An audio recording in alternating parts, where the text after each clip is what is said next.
41ನೇ science ಸಂಜೆ ಕಾರ್ಯಕ್ರಮಕ್ಕೆ ನಿಮ್ಮೆಲ್ಲರಿಗೂ ಸ್ವಾಗತ.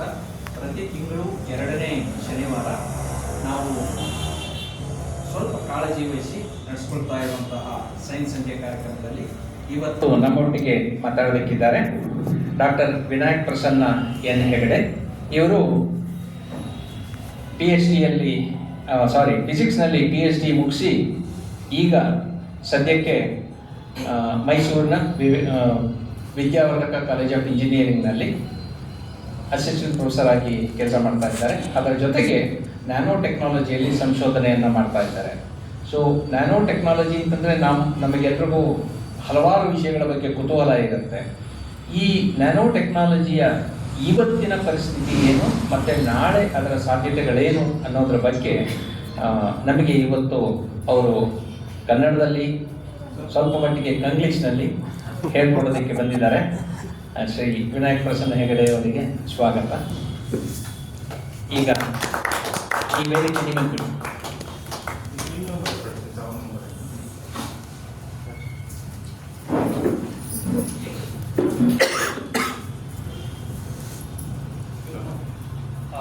ಎಲ್ಲರಿಗೂ ನಮಸ್ಕಾರ. ಮೊದಲನೇದಾಗಿ ಈ ವೇದಿಕೆ ಒಂಥರ ವಿಶೇಷವಾದಂತಹ ವೇದಿಕೆ. ಇಲ್ಲಿ ನಡೆಯುತ್ತಿರುವಂತಹ ಕಾರ್ಯಕ್ರಮ, ಅದು ಕಲಾ ಕಾರ್ಯಕ್ರಮ ಆಗಿರ್ಬೋದು, ಸಾಹಿತ್ಯ ಕಾರ್ಯಕ್ರಮ ಆಗಿರ್ಬೋದು, ಕಥಾ ಕಾರ್ಯಕ್ರಮಗಳಾಗಿರ್ಬೋದು, ಅಥವಾ ಸೈನ್ಸ್ ಸಂಜೆಗಳಾಗಿರ್ಬೋದು, ಎಲ್ಲದನ್ನೂ ನಡೆಸ್ಕೊಡ್ತಾ ಇರುವಂತಹವರು ಒಂಥರ ಪ್ರತಿಭಾ ಅದ್ಭುತವಾದಂತಹ ವ್ಯಕ್ತಿಗಳು, ಮೇರು ವ್ಯಕ್ತಿಗಳು.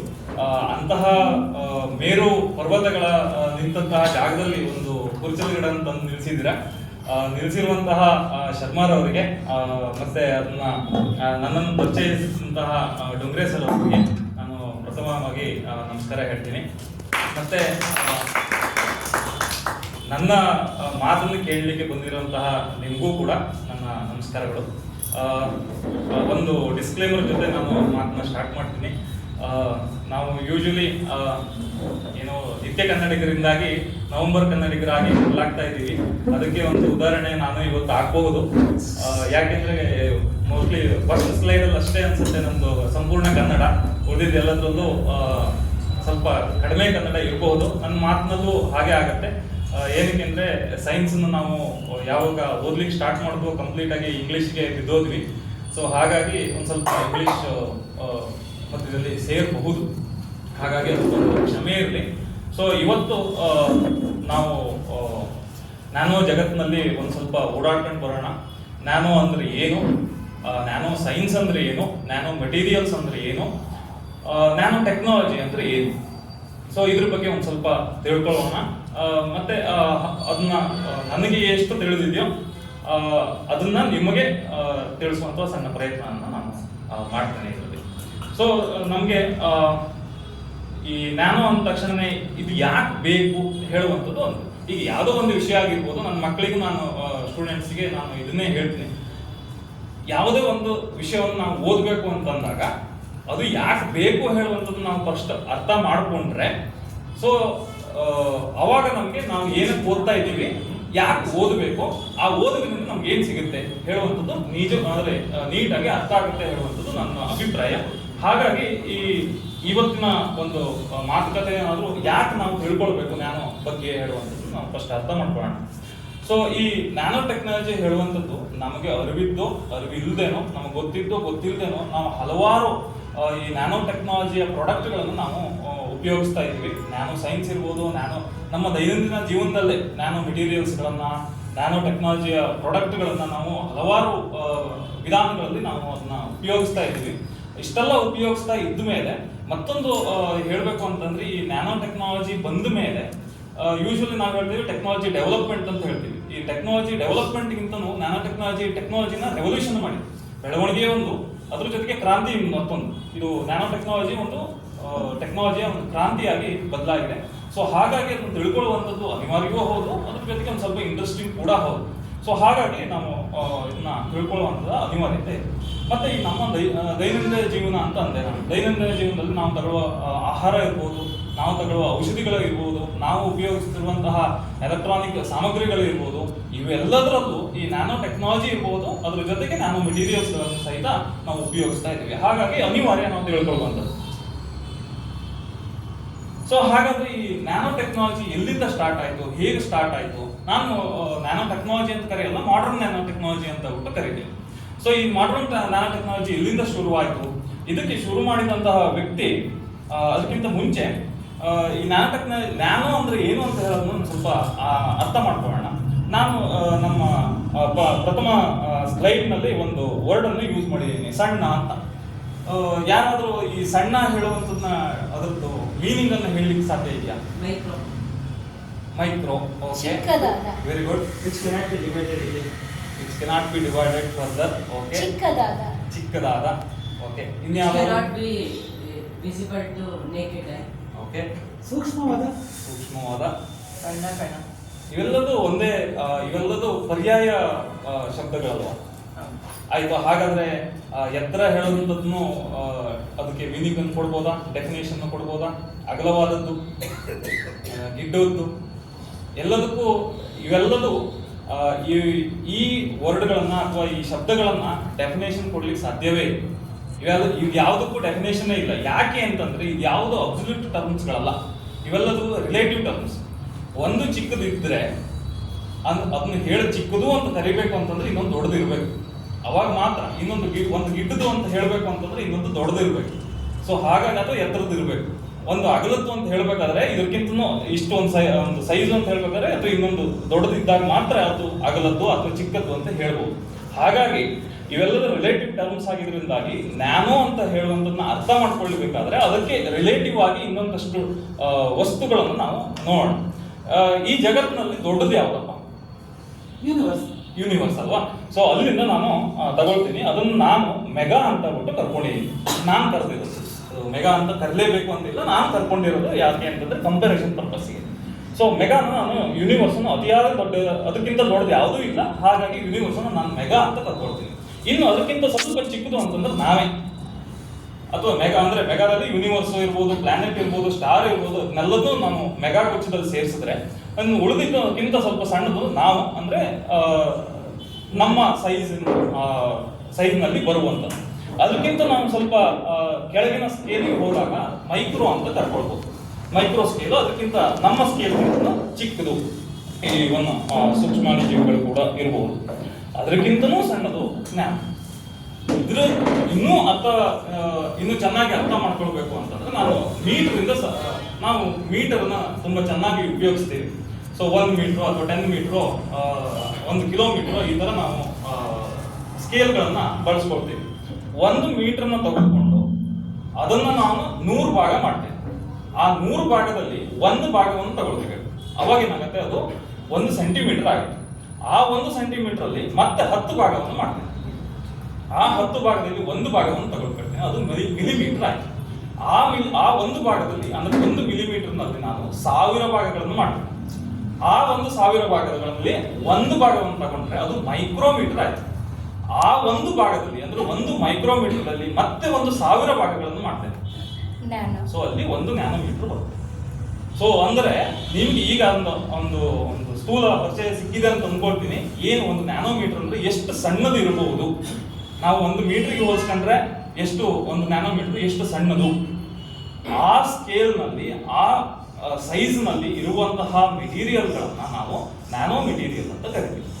ಸೊ ಹಾಗಾದ್ರೆ ಈ ಪದದ ಅರ್ಥ ಏನು ಅಂದ್ರೆ 10⁻⁹ ಅಂದ್ರೆ 1 0 ಹಾಕಿ ಅದರ ಮುಂದೆ ಒಂದು ಚುಕ್ಕಿ ಇಟ್ಟು ಡೆಸಿಮಲ್ ಪ್ಲೇಸಸ್ ಅಲ್ಲಿ 9 ಸೊನ್ನೆಗಳನ್ನ ಹಾಕಿ ಒಂದನ್ನ ಹಾಕಿದ್ರೆ ಎಷ್ಟು ಸಣ್ಣ ಸೈಜ್ ಆಗುತ್ತೋ ಅಷ್ಟು ಆ ಸ್ಕೇಲು 1 ನ್ಯಾನೋ ಸ್ಕೇಲ್ ಆಗುತ್ತೆ, ಅಥವಾ 1 ನ್ಯಾನೋಮೀಟರ್ ಆಗುತ್ತೆ. ಸೊ ಹಾಗಾದ್ರೆ ಈ ವರ್ಡ್ ಎಲ್ಲಿಂದ ಬಂತು? ಸೊ ಇದು ಗ್ರೀಕ್ ನ ಒಂದು ನ್ಯಾನೋಸ್ ಹೇಳುವಂತಹ ವರ್ಡ್ ನ ಒಂದು ಅಲ್ಲಿಂದ ಬಂದಿರುವಂತಹ ಒಂದು ಶಬ್ದ ಇದು. ಅದರದ್ದು ನ್ಯಾನೋಸ್ ನ ಹೇಳೋದ ಅರ್ಥ ಡ್ರಾಫ್ ಅಂತಂದ್ರೆ ಚಿಕ್ಕದು, ಸಣ್ಣದು ಹೇಳೋದ್ರದ ಅರ್ಥ. ಹಾಗಾದ್ರೆ ಎಲ್ಲಿಂದ ಸ್ಟಾರ್ಟ್ ಆಯ್ತು ಈ ಮಾಡರ್ನ್ ನ್ಯಾನೋ ಟೆಕ್ನಾಲಜಿ? ಎಲ್ಲಿಂದ ಸ್ಟಾರ್ಟ್ ಆಯ್ತು ಅಂತ ನೋಡಿದ್ರೆ, ಸೊ ಇದನ್ನ ಈ ಐಡಿಯಾವನ್ನು ಪ್ರಪ್ರಥಮವಾಗಿ ಕೊಟ್ಟಂತಹ ವ್ಯಕ್ತಿ ಈತ. ಸೊ ಈತ American physicist, scientist. His name is Richard Feynman. ಇವರು Nobel laureate, great theoretical physicist. So ಇವರು ಒಂದು ಕಾನ್ಫರೆನ್ಸ್ ಅಲ್ಲಿ, ಒಂದು 1959ರಲ್ಲಿ ನಡೆದಂತಹ ಒಂದು ಕಾನ್ಫರೆನ್ಸ್ ನಲ್ಲಿ ಒಂದು ಮಾತನ್ನು ಹೇಳ್ತಾರೆ. So there is a plenty of room at the bottom. So ಈ ಒಂದು ಸ್ಟೇಟ್ಮೆಂಟ್ ಇಂದ ಇಡೀ ನ್ಯಾನೋ ಟೆಕ್ನಾಲಜಿ ಸ್ಟಾರ್ಟ್ ಆಯಿತು ಅಂತ ಹೇಳಿದ್ರೆ ತಪ್ಪಾಗಲ್ಲ. ಮತ್ತೆ ಇವ್ರನ್ನ ನ್ಯಾನೋ ಟೆಕ್ನಾಲಜಿಯ ಪಿತಾಮಹ ಅಂತ ಕರೀತಾರೆ. ಸೊ ಹಾಗಾದ್ರೆ ಈ ಸೆಂಟೆನ್ಸ್ ನಲ್ಲಿ ಅಂಥದ್ದು ಏನಿದೆ? ಸೊ ಇದನ್ನ ಅರ್ಥ ಮಾಡ್ಕೊಳ್ಬೇಕು ಅಂತ ನಾವು ಉಲ್ಟಾ ಹೋಗ್ಬೇಕಾಗತ್ತೆ. ಸೊ ಫಸ್ಟ್ ನಾವು ಅರ್ಥ ಮಾಡ್ಕೊಳ್ಬೇಕು what is actually meaning of bottom in this sentence. So what is bottom? Bottom ಅಂದ್ರೆ ಏನು ಇಲ್ಲಿ ಅಂತಂದ್ರೆ, ಬಾಟಮ್ ಅಂತಂದ್ರೆ ಲೋವರ್ ಡೈಮೆನ್ಷನ್, ಕಡಿಮೆ ಅಂದ್ರೆ ಕೆಳಗಿನ ಆಯಾಮ ಅಂತ ಕಳ್ಕೊಳ್ಳೋಣ. ಸೊ ಇನ್ನು next another syntax in this one is plenty of room. Plenty of room ಹೇಳುವಂಥದ್ದು ಅಪಾರ್ಚುನಿಟಿಯನ್ನ ಅಂತ ಅನ್ನೋ ಒಂದು ಮೀನಿಂಗ್ ಅನ್ನು ಕೊಡುತ್ತೆ. ಅಂದ್ರೆ ನಾವು ಒಂದು ವಸ್ತುವನ್ನ ಕಡಿಮೆ ಆಯಾಮದಲ್ಲಿ ಮ್ಯಾನಿಪುಲೇಟ್ ಮಾಡಿದ್ರೆ, ಅದನ್ನ ಬದಲಾವಣೆಗಳನ್ನು ಮಾಡಿದ್ರೆ ಅಲ್ಲಿ ಸಾಕಷ್ಟು ಅವಕಾಶಗಳನ್ನು ಇದೆ ಹೇಳುವಂಥದ್ದನ್ನ ಈತ ಹೇಳ್ತಾರೆ. There is a plenty of opportunities if we manipulate the matter at the lower dimensions. So that is what he said during that conference. ಅದೊಂದು ಸೆಂಟೆನ್ಸ್ ನಿಂದಾಗಿ ಇಡೀ ನ್ಯಾನೋ ಟೆಕ್ನಾಲಜಿ ಸ್ಟಾರ್ಟ್ ಆಯಿತು ಅಂತ ನಂಬ್ತೇವೆ. ಅದ್ರ ಜೊತೆಗೆ but he is not mentioned that the nanotechnology word. So another person, ಮತ್ತೊಬ್ಬರು ಈ ನ್ಯಾನೋಟೆಕ್ನಾಲಜಿ ಹೇಳುವ ವರ್ಡ್ ಅನ್ನ ಕಾಯಿನ್ ಮಾಡಿದ್ರು. ಇವ್ರ ಹೆಸರು, ಇವರು ಟೋಕಿಯೋ ಯೂನಿವರ್ಸಿಟಿಯ ಪ್ರೊಫೆಸರ್ ನೋರಿಯೋ ಟ್ಯಾನಿಗುಚಿ ಅಂತ ಹೇಳ್ಬಿಟ್ಟು ಇವರು ಈ ನ್ಯಾನೋಟೆಕ್ನಾಲಜಿ ಹೇಳುವ ವರ್ಡ್ ಅನ್ನ ಕಾಯಿನ್ ಮಾಡ್ತಾರೆ, ಕೊಡ್ತಾರೆ. ಸೊ ಹಾಗಾದ್ರೆ ಇಲ್ಲಿಂದನೇ ನ್ಯಾನೋ ಟೆಕ್ನಾಲಜಿ ಸ್ಟಾರ್ಟ್ ಆಯ್ತಾ? ಇವರಿಂದನೇ ನ್ಯಾನೋ ಟೆಕ್ನಾಲಜಿ ಸ್ಟಾರ್ಟ್ ಆಯ್ತಾ? ಖಂಡಿತ ಇಲ್ಲ. ನ್ಯಾನೋ ಟೆಕ್ನಾಲಜಿ ಮುಂಚೆನೂ ಇತ್ತು, ಬಟ್ ನ್ಯಾನೋ ಟೆಕ್ನಾಲಜಿ ಅಂತ ನಮಗೆ ಗೊತ್ತಿರಲಿಲ್ಲ ಅಷ್ಟೇ. ಸೊ ಪ್ರಾಚೀನ ಭಾರತದಲ್ಲೂ ನ್ಯಾನೋ ಟೆಕ್ನಾಲಜಿಯನ್ನು ತುಂಬಾ ಅವಿರತವಾಗಿ ಉಪಯೋಗಿಸ್ಕೊಂಡಿದ್ದೀವಿ. ಸೊ ಅದರಲ್ಲೂ ಈ ಸೌತ್ ಇಂಡಿಯನ್ಸ್ ನಾವು ತುಂಬಾ ಚೆನ್ನಾಗಿ ಅದನ್ನ ಉಪಯೋಗಿಸ್ಕೊಂಡಿದ್ದೀವಿ. ಸೊ ಕೆಲವೊಂದು ಉದಾಹರಣೆಗಳನ್ನ ಎಕ್ಸಾಂಪಲ್ಗಳನ್ನ ನಾನು ಕೊಡ್ಲಿಕ್ಕೆ ಪ್ರಯತ್ನ ಪಡ್ತೀನಿ. ಸೊ ನಮಗೆ ಗೊತ್ತು ಭಸ್ಮ. ಸೊ ಅದರಲ್ಲೂ ಈ ಆಯುರ್ವೇದದಲ್ಲಿ ಭಸ್ಮಗಳನ್ನು ನಾವು ಹೆಚ್ಚಾಗಿ ಉಪಯೋಗಿಸ್ತೀವಿ. ನಾವು ಕೇಳಿದ್ದೀವಿ ಸುವರ್ಣ ಭಸ್ಮ ಅಂತ. ನಮಗದು ಸುವರ್ಣ ಭಸ್ಮ ಅಂದ್ರೆ ಸುವರ್ಣ ಭಸ್ಮ, ಆಕ್ಚುಲಿ ಅದು ಗೋಲ್ಡ್ ನ್ಯಾನೋ ಪಾರ್ಟಿಕಲ್ಸ್. ಸೊ ಅದನ್ನ ಹೇಗೆ ತಯಾರು ಮಾಡ್ತಿದ್ರು? ಬೇರೆ ಬೇರೆ ಗಿಡಮೂಲಿಕೆಗಳನ್ನು ಉಪಯೋಗಿಸ್ಕೊಂಡು, ಬೇರೆ ಬೇರೆ ಧಾತುಗಳನ್ನು ಉಪಯೋಗಿಸ್ಕೊಂಡು ಒಂದು ಕಂಟ್ರೋಲ್ಡ್ ಎನ್ವಿರಾನ್ಮೆಂಟ್ ಅಲ್ಲಿ ಅದನ್ನ ಸುಡುತ್ತಿದ್ರು. ಅದರಿಂದ ನಮಗೆ ಒಂದು ಭಸ್ಮ ಬರ್ತಿತ್ತು. ಅದು ಆಕ್ಚುಲಿ ನ್ಯಾನೋ ಪಾರ್ಟಿಕಲ್ ಆಗಿತ್ತು. ಅದರಲ್ಲಿ ಈ ಆಂಟಿ ಮೈಕ್ರೋಬಿಯಲ್ ಆಕ್ಟಿವೇಷನ್ ಪ್ರಾಪರ್ಟೀಸ್ ಇರ್ಬೋದು, ಬೇರೆ ಬೇರೆ ಇದರ ದೇಹಕ್ಕೆ ಉಪಯೋಗವಾಗುವಂತಹ ಅದರಲ್ಲಿ ಪರಿಣಾಮಗಳು ಬರ್ತಿತ್ತು. ಹಾಗಾಗಿ ಅದನ್ನ ಉಪಯೋಗಿಸ್ತಿದ್ರು. ನಾನು ಈಗ ಯಾವುದನ್ನ ನ್ಯಾನೋ ಪಾರ್ಟಿಕಲ್ ಸಿಂಥಸಿಸ್ ಯೂಸ್ ಅಂದ್ರೆ ಅದನ್ನ ತಯಾರು ಮಾಡ್ಲಿಕ್ಕೆ ಯಾವುದನ್ನು ಉಪಯೋಗಿಸ್ತೇನೆ ಅಂತಂದ್ರೆ ಸೇಮ್ ಮೆಥಡ್ ಅನ್ನು ಉಪಯೋಗಿಸ್ತಾ ಇದ್ದೀನಿ ನಾನು. ಸೊಲ್ಯೂಷನ್ ಕನ್ವರ್ಷನ್ ಮೆಥಡ್ ಅಂತ ಬಿಟ್ಟು, ಕನ್ವರ್ಷನ್ ಅಂದ್ರೆ ಸುಡುವಂಥದ್ದು, ಆ ಮೆಥಡ್ ಅನ್ನ ಉಪಯೋಗಿಸ್ಕೊಂಡೆ ಈಗ ನಾನು ಮಾಡ್ತಾ ಇರೋದು ಭಸ್ಮ ರೂಪದ. ನನಗೆ ಸಿಗ್ತಾ ಇರೋ ನ್ಯಾನೋ ಪಾರ್ಟಿಕಲ್ ಕೂಡ ಭಸ್ಮ ರೂಪದಲ್ಲೇ ಇದೆ. ಸೊ ಇದೊಂದು ಹಿಂದಿನ ಕಾಲದಲ್ಲಿ ನ್ಯಾನೋ ಟೆಕ್ನಾಲಜಿನ ಈ ತರ ಉಪಯೋಗಿಸ್ಕೊಳ್ತಿದ್ರು. ಇನ್ನೊಂದು ಉತ್ತಮವಾದ ಒಂದು ಉದಾಹರಣೆ ಅಂತಂದ್ರೆ ವುಡ್ಸ್ ಸ್ಟೀಲ್ ಅಂತ ಬಿಟ್ಟು, ಇದನ್ನ ನ್ಯಾನೋ ಮೆಟೀರಿಯಲ್ಗಳನ್ನ ಮೆಟಲರ್ಜಿಯಲ್ಲಿ ಚೆನ್ನಾಗಿ ಉಪಯೋಗಿಸ್ತಿದ್ರು. ಸೊ ನಮ್ಮಲ್ಲಿ ತಯಾರಾಗ್ತಾ ಇರುವಂತಹ ಈ ವುಡ್ಸ್ ಸ್ಟೀಲ್, ಇದರಲ್ಲಿ ಕಾರ್ಬನ್ ನ್ಯಾನೋ ಪಾರ್ಟಿಕಲ್ಸ್ ಗಳನ್ನ ಯಥೇಚ್ಛವಾಗಿ ಉಪಯೋಗಿಸ್ತಿದ್ರು. ಯಾಕೆ ಉಪಯೋಗಿಸ್ತಿದ್ರು ಅಂತಂದ್ರೆ ಅದರದ್ದು ಸ್ಟ್ರೆಂತ್ ಮತ್ತೆ ಡ್ಯೂರೇಬಿಲಿಟಿ ಜಾಸ್ತಿ ಆಗಿದೆ ಅಂತ. ಸೊ ಹಾಗಾಗಿ ಇದರಲ್ಲಿ ವುಡ್ ಸ್ಟೀಲ್ ಅಲ್ಲಿ ಅದನ್ನು ಉಪಯೋಗಿಸ್ತಿದ್ರು. ಅದು ಆಲ್ಮೋಸ್ಟ್ ಒಂದು 2000 ವರ್ಷಗಳ ತನಕ ನಮ್ಮ ದೇಶದಿಂದ ಅಂದ್ರೆ ಪರ್ಟಿಕ್ಯುಲರ್ಲಿ ಸೌತ್ ಇಂಡಿಯಾದಿಂದ ಬೇರೆ ಬೇರೆ ದೇಶಗಳಿಗೆ ರಫ್ತಾಗ್ತಿತ್ತು. ಸೊ ಅದರಿಂದ ಏನಕ್ಕೆ ಉಪಯೋಗಿಸ್ತಿತ್ತು ಅಂತಂದ್ರೆ ಇನ್ನು ಖಡ್ಗ ಇರ್ಬೋದು, ಕಟಾರಿ ಇರ್ಬೋದು, ಶೀಲ್ಡ್ ಇರ್ಬೋದು, ಇವುಗಳನ್ನ ತಯಾರು ಮಾಡಲಿಕ್ಕೆ ಇದನ್ನ ಉಪಯೋಗಿಸ್ತಿದ್ರು. ಸೊ ಇನ್ನು ಈಗ ಒಂದು 10 ವರ್ಷದ ಹಿಂದೆ ಅನ್ಸುತ್ತೆ, ಸೊ ಒಂದು ಡಿಸ್ಕವರಿ ಆಯಿತು. ಏನಂತಂದ್ರೆ ತಮಿಳುನಾಡಿನ ಕಿಲಾಡಿ ಹೇಳೋ ಊರಿನಲ್ಲಿ ಒಂದು ಮಡಿಕೆ ಸಿಗುತ್ತೆ. ಆ ಮಡಿಕೆಯನ್ನ ಅವರು ಅಂದ್ರೆ ಎಸ್ಕವೇಷನ್ ಮಾಡಬೇಕಾದ್ರೆ ಸಿಗುತ್ತೆ. ಅದನ್ನ ಅವರು ಅದ್ರ ಮೇಲೆ ರಿಸರ್ಚ್ ಮಾಡಿದಾಗ ಅದರ ಮೇಲೆ ನ್ಯಾನೋ ಮೆಟೀರಿಯಲ್, ಕಾರ್ಬನ್ ನ್ಯಾನೋ ಮೆಟೀರಿಯಲ್ಗಳನ್ನ ಕೋಟಿಂಗ್ ಆಗಿ ಬಳಸಿದ್ರು ಅಂತ. So that is the world's oldest nano structure. ಮುಂಚೆ ನಾವು ಬೇರೆ ಬೇರೆ ದೇಶದಲ್ಲೆಲ್ಲ ಸಿಕ್ಕಿದ್ದನ್ನ ಅದನ್ನು ಓಲ್ಡೆಸ್ಟ್ ನ್ಯಾನೋ ಸ್ಟ್ರಕ್ಚರ್ ಅಂತ ಕರ್ಕೊಳ್ತಿದ್ವಿ. ಅದಕ್ಕಿಂತನೂ ಈಗ ಇಡೀ ವರ್ಲ್ಡ್ ಅಲ್ಲಿ ಓಲ್ಡೆಸ್ಟ್ ನ್ಯಾನೋ ಸ್ಟ್ರಕ್ಚರ್ ಸಿಕ್ಕಿರುವಂತದ್ದು ನಮ್ಮ ದೇಶದಲ್ಲಿ. ಸೊ ಇನ್ನು ನಾವೆಲ್ಲ ಸುಮಾರು ಜನ ಹೋಗಿರ್ತೀವಿ ಅಜಂತಾ ಕೇವ್ಸ್ಗಳಲ್ಲಿ ಈ ತರ ವರ್ಣಚಿತ್ರಗಳನ್ನ ನೋಡಿರ್ತೀವಿ. ಈ ನಾವು ನಮ್ಮ ಮನೆಯಲ್ಲೂ ಯಾವುದೋ ಒಂದು ವರ್ಣಚಿತ್ರ ತಂದು ಹಾಕೊಂಡಿದೀವಿ ಅಂತಂದ್ರೆ 1 ವರ್ಷ 2 ವರ್ಷ ಅದು ಮುಗ್ಗೊಂಡು ಹೋಗಿರುತ್ತೆ, ಅದಕ್ಕೆ ಫಂಗಸ್ ಅಟ್ಯಾಕ್ ಆಗೋಗಿರುತ್ತೆ. ಬಟ್ ಈ ಚಿತ್ರಗಳಿಗೆ ಇನ್ನೂವರೆಗೂ ಅದಕ್ಕೆ ಮಾಸ್ ಇಲ್ಲ, ಇನ್ನೂ ಅದನ್ನ ನೋಡ್ಲಿಕ್ಕೆ ವೀಕ್ಷಕರು ಹೋಗ್ತಾರೆ.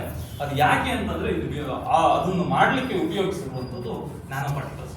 ಸೊ ಹಾಗಾಗಿ ಅಲ್ಲಿ ಫಂಗಸ್ ಅಟ್ಯಾಕು ಕಡಿಮೆ ಆಗಿದೆ, ಮತ್ತೆ ಇಲ್ಲಿವರೆಗೂ ಅದು ಉಳ್ಕೊಂಡಿದೆ. ಬರೀ ಭಾರತದಲ್ಲೂ ಒಂದೇ ಅಲ್ಲ, ಬೇರೆ ಬೇರೆ ದೇಶಗಳಲ್ಲೂ ನ್ಯಾನೋ ಟೆಕ್ನಾಲಜಿನ ಯಥೇಚ್ಛವಾಗಿ ಉಪಯೋಗಿಸ್ಕೊಂಡಿದ್ದಾರೆ. ನ್ಯಾನೋ ಟೆಕ್ನಾಲಜಿ ಅಂತ ಗೊತ್ತಿಲ್ಲದೇ ನ್ಯಾನೋ ಟೆಕ್ನಾಲಜಿನ ನ್ಯಾನೋ ಮೆಟೀರಿಯಲ್ಸ್ಗಳನ್ನ ಉಪಯೋಗಿಸ್ಕೊಂಡಿದ್ದಾರೆ. ಅದಕ್ಕೆ ಒಂದು ಉದಾಹರಣೆ ಬೇರೆ ದೇಶದ್ದು ಲೈಕರ್ಗಸ್ ಕಪ್ ಅಂತ ಬಿಟ್ಟು, ಇದು ಒಳ್ಳೆ famous example for nano materials in ancient times. So ಆ ಟೈಮಲ್ಲಿ ಉಪಯೋಗಿಸೋದು. ಇದ್ರದ್ದು ಈ ಕಪ್ಪಿನ ವಿಶೇಷತೆ ಏನಂದ್ರೆ, ಬೆಳಕು ಪ್ರತಿಫಲನವಾದ್ರೆ ಆ ಕಪ್ಪಿನ ಮೇಲೆ ಬಿದ್ದು ಪ್ರತಿಫಲನವಾದ್ರೆ ಹಸಿರು ಬಣ್ಣವನ್ನ, ಆ ಬೆಳಕು ಅದರ ಮೂಲಕ ಪಾಸಾಗಿ ಹೋದ್ರೆ ಅದು ಗಾಢವಾದಂತಹ ಕೆಂಪು ಬಣ್ಣವನ್ನ ತೋರಿಸುತ್ತೆ. ಅದನ್ನ ಹೇಗೆ ತೋರಿಸ್ತಿತ್ತು ಅಂತಂದ್ರೆ, luminescence property of nano material use ಮಾಡ್ಬೇಕು ಅಂದ್ರೆ ನ್ಯಾನೋ ಮೆಟೀರಿಯಲ್ ಯೂಸ್ ಮಾಡಿದ್ದಾರೆ. ಅದು ಎಂತಹ ನ್ಯಾನೋ ಮೆಟೀರಿಯಲ್ ಅಂತಂದ್ರೆ, ಆ ನ್ಯಾನೋ ಮೆಟೀರಿಯಲ್ ಲುಮಿನೆಸೆನ್ಸ್ ಪ್ರಾಪರ್ಟಿಯನ್ನ ತೋರಿಸುವಂಥದ್ದು. ಸೊ ಇದೆಲ್ಲ ಈ ತರ ಪ್ರಾಚೀನ ಭಾರತದಲ್ಲೂ ಇತ್ತು. ಈಗ ಅದು ಒಂದು ಹೇಳಿದಂಗೆ ಕ್ರಾಂತಿಯನ್ನ ಉಂಟು ಮಾಡ್ತಾ ಇದೆ.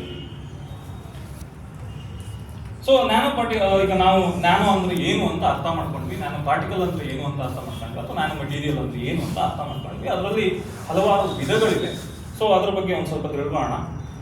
ಅದೇ 4 ವಿಧಗಳಿವೆ ನ್ಯಾನೋ ಮೆಟೀರಿಯಲ್ ಅಲ್ಲಿ.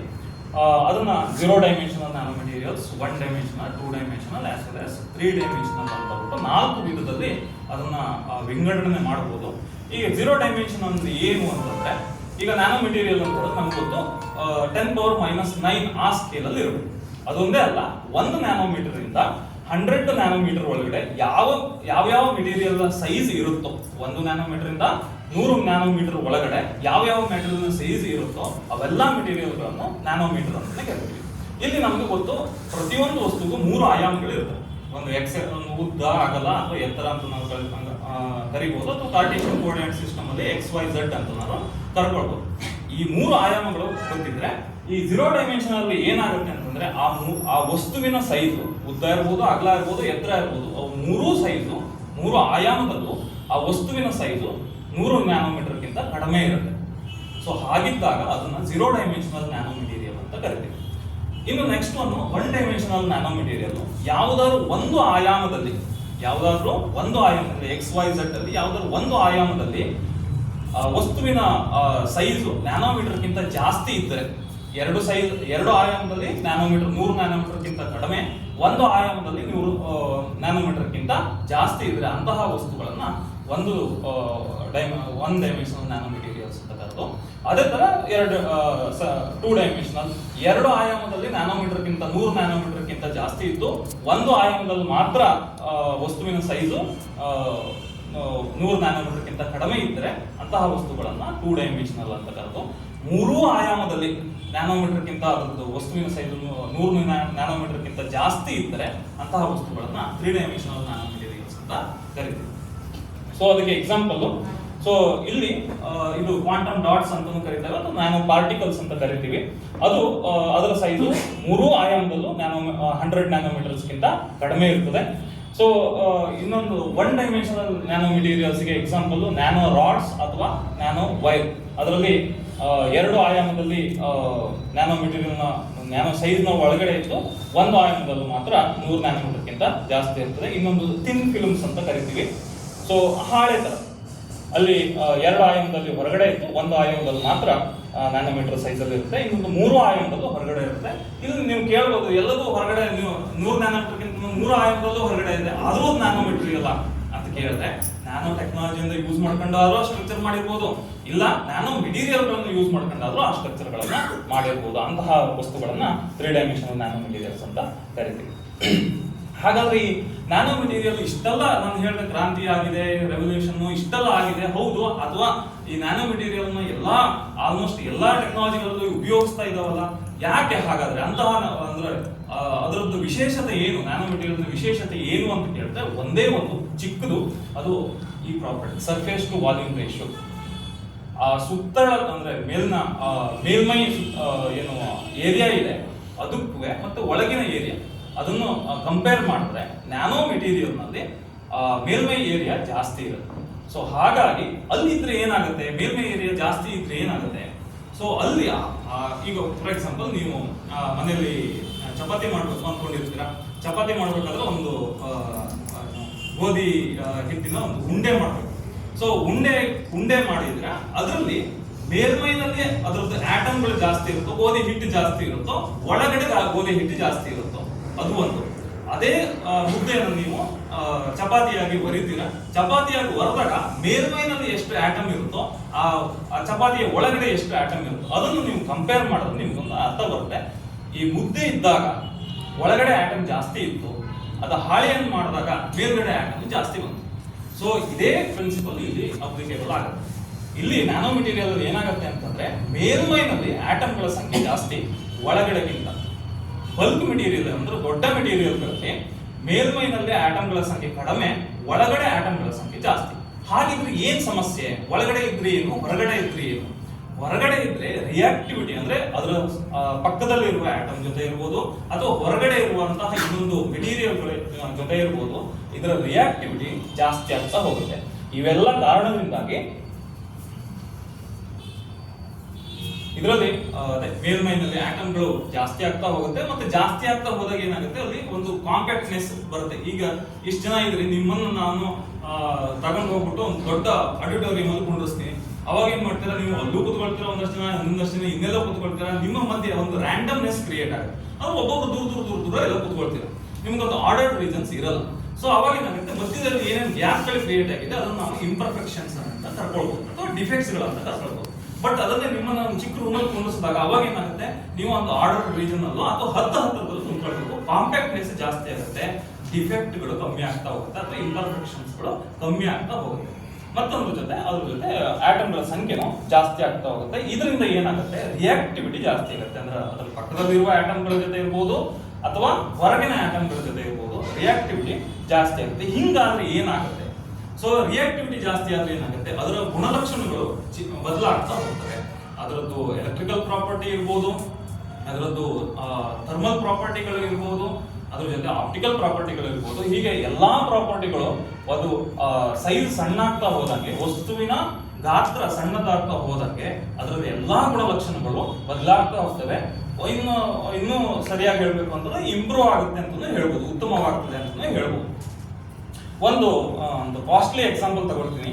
ಈಗಿನ ಕಾಲಕ್ಕೆ ಕಾಸ್ಟ್ಲಿನೇ ಬಂಗಾರ, ಚಿನ್ನವನ್ನು ನೋಡಿ ಈ ಕಡೆ ನೋಡಿದ್ರೆ ಸೊ ಲಾಸ್ಟ್ ಬಾಟಲ್. ಸೊ ಇದು ಒಂದು ದೊಡ್ಡ ಗಾತ್ರದ ಚಿನ್ನ. ಅದನ್ನು ನೋಡಿದಾಗ ಅದರದ ಕಲರ್ ಏನಿದೆ ಗೋಲ್ಡನ್ ಯೆಲ್ಲೋ ಕಲರ್ ಅಂತಾನೆ ಕರಿತೀವಿ ಇದನ್ನ. ಸೊ ಎಲ್ಲ ಕಲರ್ ಅಲ್ಲೂ ಕಾಣಿಸುತ್ತೆ. ಅದೇ ಚಿನ್ನವನ್ನ ನಾನು ಸಣ್ಣ ಗಾತ್ರಕ್ಕೆ ತೆಗೆದುಕೊಂಡು ಹೋದ್ರೆ 100 ನ್ಯಾನೋಮೀಟರ್ ಸೈಜ್ ಅಲ್ಲಿ ಇದೆ. ಇದರದ್ದು ಕಲರ್ ಈಗ ಒಂಥರ ಡಾರ್ಕ್ ಪಿಂಕ್ ಕಲರ್ ಅಂತ ಕರ್ಕೊಳ್ಬಹುದು. ಅದೇ ಚಿನ್ನದ ಗುಣಲಕ್ಷಣ ಚೇಂಜ್ ಆಗಿದೆ ಅಷ್ಟೇ. ಅದು ಚಿನ್ನನೇ, ಆ ಕಡೆ ಇರೋದು ಚಿನ್ನನೇ, ಈ ಕಡೆ ಇದು ಮಧ್ಯದಲ್ಲಿ ಇರೋದು ಚಿನ್ನನೇ, ಈ ಕಡೆ ತುದಿಯಲ್ಲಿ ಇರೋದು ಚಿನ್ನನೇ. ಬಟ್ ಗಾತ್ರ ಮಾತ್ರ ಚೇಂಜ್ ಆಗಿದೆ. ಗಾತ್ರ ಚೇಂಜ್ ಆಗ್ತಾ ಹೋದಂಗೆ ಅದರದ್ದು ಏನಾಗಿದೆ ಗುಣಲಕ್ಷಣ. ಯಾವುದು ಗುಣಲಕ್ಷಣ? ಆಪ್ಟಿಕಲ್ ಪ್ರಾಪರ್ಟಿ ಅಂದ್ರೆ ಅದರದ್ದು ಬಣ್ಣ ಸೂಸುವ ಏನು ಗುಣಲಕ್ಷಣ ಇದೆ ಅದು ಬದಲಾಗ್ತಾ ಹೋಗಿದೆ. ಅದು ಗೋಲ್ಡನ್ ಎಲ್ಲೋ ಇದ್ದಿದ್ದು ಡಾರ್ಕ್ ಪಿಂಕ್ ಆಗಿ, ಡಾರ್ಕ್ ಪಿಂಕ್ ಇಂದ ಲೈಟ್ ಪಿಂಕ್ ಆಗಿ ಬದಲಾವಣೆ ಆಗ್ತಾ ಹೋಯ್ತು. ಸೊ ಇದೊಂದು ಉದಾಹರಣೆ. ಸೊ ಹಾಗಾದ್ರೆ ನಾನು ರಿವರ್ಸ್ ಮಾಡ್ಬೋದಾ? ರಿವರ್ಸ್ ಮಾಡಬಹುದು, ಬಟ್ ಮತ್ತೆ ಅಂದ್ರೆ ಬಿಗ್ಗರ್ ಸ್ಕೇಲ್ಗೆ ತಗೊಳ್ಕೊಳ್ಳೋದು ತುಂಬಾ ಕಷ್ಟ. ನ್ಯಾನೋ ಮೆಟೀರಿಯಲ್ನ ಮತ್ತೆ ಕ್ಲಬ್ ಮಾಡಿ ಮೆಟಲ್ಗಳನ್ನ ತಗೋಬರ್ಬೋದು, ಬಟ್ ಆರ್ಗ್ಯಾನಿಕ್ ನ್ಯಾನೋ ಮೆಟೀರಿಯಲ್ಸ್ ಗಳೆಲ್ಲ ಇದೆ, ಅದನ್ನು ತರುವಂಥದ್ದು ಸ್ವಲ್ಪ ಕಷ್ಟ. ಕ್ಲಸ್ಟರ್ಸ್ ಅಲ್ಲಿ ಆಗುತ್ತೆ ಅಂತ ಕೇಳ್ತೀನಿ. ಅದೇ ಕ್ಲಸ್ಟರ್ಸ್ ಗಳೆಲ್ಲ ಆಗುತ್ತೆ. ಅದನ್ನು ನ್ಯಾನೋ ಸೈಜ್ ಅಲ್ಲಿ ಇದ್ದಿದ್ದನ್ನ ಮೈಕ್ರೋ ಸ್ಕೇಲಿಗೆ ತಂದು, ಮೈಕ್ರೋ ಸ್ಕೇಲಿಂದ ಮಿಲಿ ಸ್ಕೇಲಿಗೆ ಬಂದು, ಅಲ್ಲಿಂದ ನೀವು ಸೆಂಟಿಮೀಟರ್ಗೂ ಅಥವಾ ಮೀಟರ್ ಸ್ಕೇಲಿಗೆ ತಗೋಬರುವಂಥದ್ದು ಅಂದ್ರೆ ಅಷ್ಟು ಈಸಿ ಪ್ರೊಸೆಸ್ ಅಲ್ಲ. ಹಾಗಂತ ಥಿಯರಿಟಿಕಲಿ ಕೇಳಿದ್ರೆ ಆಗತ್ತೆ, ಪ್ರಾಕ್ಟಿಕಲಿ ಕೇಳಿದ್ರೆ ಕಷ್ಟ. ಡೈಮೆನ್ಷನ್ ಎಕ್ಸಾಂಪಲ್ಸ್ ಹೇಳ್ತಾರೆ, 0 ಡೈಮೆನ್ಷನ್. ಸೊ ಈಗ 2nm ನ್ಯಾನೋ ಚಿಪ್ಸ್ ಅಂತ ಹೇಳ್ತೀವಿ ಸೆಮಿಕಂಡಕ್ಟರ್, ಅದು ಯಾವ ಡೈಮೆನ್ಷನ್ ಬರುತ್ತೆ?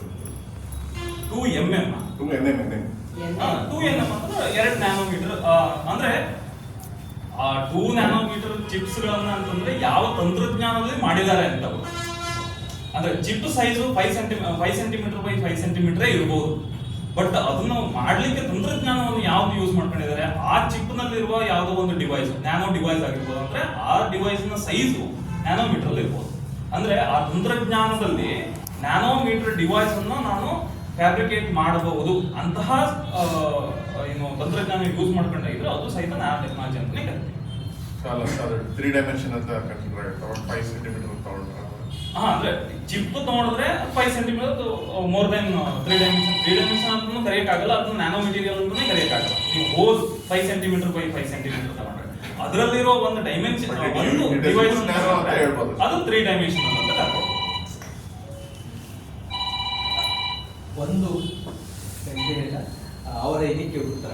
ಸೊ 1 ಡೈಮೆನ್ಷನ್ ಅಂತಂದ್ರೆ ನೀವು ಬಹುಶಃ ಬರೀ ಅದರ ಪಾರ್ಟಿಕಲ್ನ ಮಾತ್ರ, ಅಂದ್ರೆ ಕಣವನ್ನ ಮಾತ್ರ ನಾವು ಗಮನಿಸ್ತಾ ಇದ್ದೀವಿ ಅಂತ ಇಟ್ಕೊಳ್ಬಹುದು. ಅದೇ ಈಗ ನೀವು ಅದರ ಒಂದು ಎಳೆ ಮಾಡ್ತು ಅಂತಂದ್ರೆ ಅದು 1 ಡೈಮೆನ್ಷನ್ ಆಗುತ್ತೆ. ಒಂದು 0 ಡೈಮೆನ್ಷನ್ ಯಾವುದು, ಬರೀ ಪಾರ್ಟಿಕಲ್. ಇದು 1 ಡೈಮೆನ್ಷನ್ ಇಂದ ಒಂದು ಎಳೆ ಆಗುತ್ತೆ, ಕೂದಲಿನ ರೀತಿಯಲ್ಲಿ. ಅದಕ್ಕೆ ನೀವು ಥಿಕ್ನೆಸ್ ಆಗಲಿ, ಅಂದ್ರೆ ದಪ್ಪ ಆಗಲಿ, ಮತ್ತೊಂದು ಏನೂ ಇರೋದಿಲ್ಲ, ಉದ್ದ ಅಷ್ಟೇ ಇರುತ್ತೆ. ಸೊ ಅದು 1 ಡೈಮೆನ್ಷನ್ ಅಂತ ಹೇಳ್ತೀವಿ. ಅದೇ ನೀವು ಕೊಳವೆ ಮಾಡ್ತು ಅಂತಂದ್ರೆ ಅದರಲ್ಲಿ ಸ್ವಲ್ಪ ದಪ್ಪ ಬರುತ್ತೆ ಮತ್ತೆ ಉದ್ದನೂ ಬರುತ್ತೆ. ಹಾಗೆ ನೀವು ಒಂದು ತೆಳು ಒಂದು ಹಾಳೆ ಮಾಡಿದ್ರು ಕೂಡ ಅದರಲ್ಲಿ ಉದ್ದ ಅಗಲ ಎರಡು ಬರುತ್ತೆ. ಆದ್ರೆ ಥಿಕ್ನೆಸ್ ನ್ಯಾನೋಮೀಟರ್ ಅಷ್ಟೇ ಇರ್ಬೋದು. ಸೊ ಹಾಗಾಗಿ ಅದನ್ನ 2 ಡೈಮೆನ್ಷನ್ ಅಂತ ಹೇಳ್ತೀವಿ. ಈಗ ಆ ನ್ಯಾನೋಮೀಟರ್ ನಲ್ಲಿ 4-5 ಪದರನ್ನ ನಾವು ಸೇರಿಸಿದ್ರೆ ಆಗ ಅದು 3 ಡೈಮೆನ್ಷನ್ ಅಲ್ಲ, ಅಷ್ಟೇ ವ್ಯತ್ಯಾಸ. Sorry, thank you sir. ಒಂದು ನಿಮಿಷ, ನೀವು ಹಿಂದಿನ ಸ್ಲೈಡಲ್ಲಿ talking about imperfections sir, are we actually referring to the Fresnel imperfection ಆ ಥರದ್ದೇನಾ? ಫ್ರೆಸ್ನೆಲ್ ಇಂಪರ್ಫೆಕ್ಷನ್ ಅಂತಂದ್ರೆ ಅಲ್ಲಿ ಎಲ್ಲದರಲ್ಲೂ ಅಷ್ಟೇ ಡಿಫೆಕ್ಟ್ಸ್ ಅಂತಂದ್ರೆ ಈಗ ಪಾಯಿಂಟ್ ಡಿಫೆಕ್ಟ್ಸ್ ಗಳಂತ ಬರ್ತದೆ. ಲ್ಯಾಟಿಸ್ ನಲ್ಲಿ ಅದೇ lattice same, that is what. ಈಗ ಲ್ಯಾಟಿಸ್ ಅಂತಂದ್ರೆ it's ordered arrangement of atoms. Correct. So ಅದರಲ್ಲಿ ಡೈ ವೇಕೆನ್ಸಿಗಳು ಬರ್ಬೋದು, ಪಾಯಿಂಟ್ ಡಿಫೆಕ್ಟ್ಸ್ ಗಳು ಬರ್ಬೋದು, ಇಂಟರ್ಸ್ಟಿಷಿಯಲ್ಸ್ ಬರ್ಬೋದು. ಇವೆಲ್ಲದೂ ಡಿಫೆಕ್ಟ್ಸ್ ಗಳೇ, ಫ್ರೆನಲ್ ಡಿಫೆಕ್ಟ್ಸ್ ಆ ಡಿಫೆಕ್ಟ್ ಗಳಲ್ಲೇ ಬರುತ್ತೆ. ಸೊ ಏನು ಒಂದು ಈಗ ನೀವೇ ಈಗ ಎಲ್ಲರೂ ಕುಂತು ಚೇರ್ ಅಂತ ಅಂದ್ಕೊಳ್ಳೋಣ, ಮಧ್ಯದಲ್ಲಿ ಒಂದು ಚೇರ್ ತೆಗೆದು ಬಿಡ್ತೀನಿ, ಅವಾಗ ಏನಾಯ್ತು, ಅದು ಡಿಫೆಕ್ಟ್ ಆಯ್ತು. ಸೊ ಆ ಡಿಫೆಕ್ಟ್ ಅನ್ನು ನಾವು ವೇಕೆನ್ಸಿ ಅಂತ ಕರಿತೀವಿ. ಆ ಚೇರ್ ಇದ್ದಿದ್ದನ್ನ ನಾನು ತಗೊಂಡು ಹೋಗುದು ಅಲ್ಲಿ ಇಡಲ್ಲ, ಇನ್ನೆಲ್ಲೋ ಮಧ್ಯದ ಜಾಗದಲ್ಲಿ ಇಡ್ತೀನಿ. ಅದೇನಾಯ್ತು, ಡೈ ವೇಕೆನ್ಸಿ ಆಯ್ತು. ಸೊ ಆ ಜಾಗದಲ್ಲಿ ಬರೀ ಈ ಜಾಗವನ್ನು ಕನ್ಸಿಡರ್ ಮಾಡಿ, ಆ ಜಾಗ ನೀವು ಅಲ್ಲಿ ಚೇರ್ ಎತ್ತಿರೋ ಜಾಗವನ್ನು ಕನ್ಸಿಡರ್ ಮಾಡಲ್ಲ, ಬರೀ ಈ ಚೇರ್ ಮಾತ್ರ ಕನ್ಸಿಡರ್ ಮಾಡ್ತೇನೆ, ಅದು ಇಂಟರ್ಸ್ಟಿಷಿಯಲ್ ಆಗುತ್ತೆ. ಸೊ ಇದೆಲ್ಲದು ಈ ತರ ಯಾವುದೇ ಆದ್ರೂ ಅದು ಡಿಫೆಕ್ಟ್ ಅಂತಾನೆ ಕರ್ಕೊಳ್ತೀವಿ, ಅದು ಇಂಪರ್ಫೆಕ್ಷನ್ಸ್ ಅಂತ ಕರ್ಕೊಳ್ತೀವಿ. I wanted to know at the nano level also is it the same? Yeah. Or is it different? So because nano is greater than the atoms. Correct. ನಾವು ಈ ಡಿಫೆಕ್ಟ್ ಅಂತ ಏನು ಹೇಳ್ತಾ ಇದ್ದೀವಿ, ಇದು that is in atomic scale. ಈ nano materials is greater than, ಈಗ atomic scale ಅಂತ ತಗೊಂಡೋದ್ರೆ ನಾನು ಆಟಮ್ ಸೈಜ್ ನೋಡಿದ್ರೆ ಅದು ಅದರದ್ದು ಆ ಒಂದು ನ್ಯೂಕ್ಲಿಯಸ್ ನ ಡಯಾಮೀಟರ್ 10⁻⁻15 ಅಲ್ಲಿ ಇರುತ್ತೆ. ನಾನು ಆಟಮ್ ಮತ್ತೆ ಆಟಮ್ ಮಧ್ಯದ ದೂರವನ್ನು ನೋಡಿದ್ರೆ ಅದು 10⁻⁻10 ಅಲ್ಲಿ ಇರುತ್ತೆ. ಅದಕ್ಕಿಂತನೂ ದೊಡ್ಡದು ಇದು 10⁻⁹ ಅಂದ್ರೆ 100 ಪಟ್ಟು 1000 ಪಟ್ಟು ದೊಡ್ಡದಾಗಿರ್ಬೋದು. ಸೊ ಹಾಗಾಗಿ ಜಾಸ್ತಿ. ಸೊ ಈ ನ್ಯಾನೋ ಮೆಟೀರಿಯಲ್ನ ಹೆಂಗೆ ನಾವು ತಯಾರಿಸಬಹುದು ಅಂತ ನಾನು ಸಿಂಪಲ್ ಆಗಿ ಹೇಳ್ಬೇಕು ಅಂತಂದ್ರೆ, ಯಾರ್ಯಾರಿಗೆ ಅಡುಗೆ ಬರುತ್ತೋ ಅವರೆಲ್ಲರೂ ನ್ಯಾನೋ ಮೆಟೀರಿಯಲ್ಗಳನ್ನ ಮಾಡ್ಬೋದು. ಯಾರ್ಯಾರಿಗೆ ಅಕ್ಕಿಯಿಂದ ಅನ್ನ ಮಾಡ್ಲಿಕ್ಕೆ ಬರುತ್ತೋ ಅವರು ನ್ಯಾನೋ ಮೆಟೀರಿಯಲ್ನ ಮಾಡ್ಬೋದು. ಯಾರ್ಯಾರಿಗೆ ಸಕ್ಕರೆ ಪಾಕ ಮಾಡ್ಲಿಕ್ಕೆ ಬರುತ್ತೋ ಅವರು ನ್ಯಾನೋ ಮೆಟೀರಿಯಲ್ನ ಮಾಡ್ಬೋದು. ಯಾರ್ಯಾರಿಗೆ ಹುಳಿ ಹಿಂಡಕ್ಕೆ ಬರುತ್ತೋ ಹಾಲಿನಿಂದ ಬೆಣ್ಣೆಯಿಂದ ತೆಗಿಲಿಕ್ಕೆ ಬರುತ್ತೋ ಅವರು ನ್ಯಾನೋ ಮೆಟೀರಿಯಲ್ನ, ಯಾರಿಗೂ ಅಕ್ಕಿ ಹಿಟ್ಟು ಮಾಡ್ಲಿಕ್ಕೆ ಬರುತ್ತೋ ನ್ಯಾನೋ ಮೆಟೀರಿಯಲ್ನ ಮಾಡ್ಬೋದು.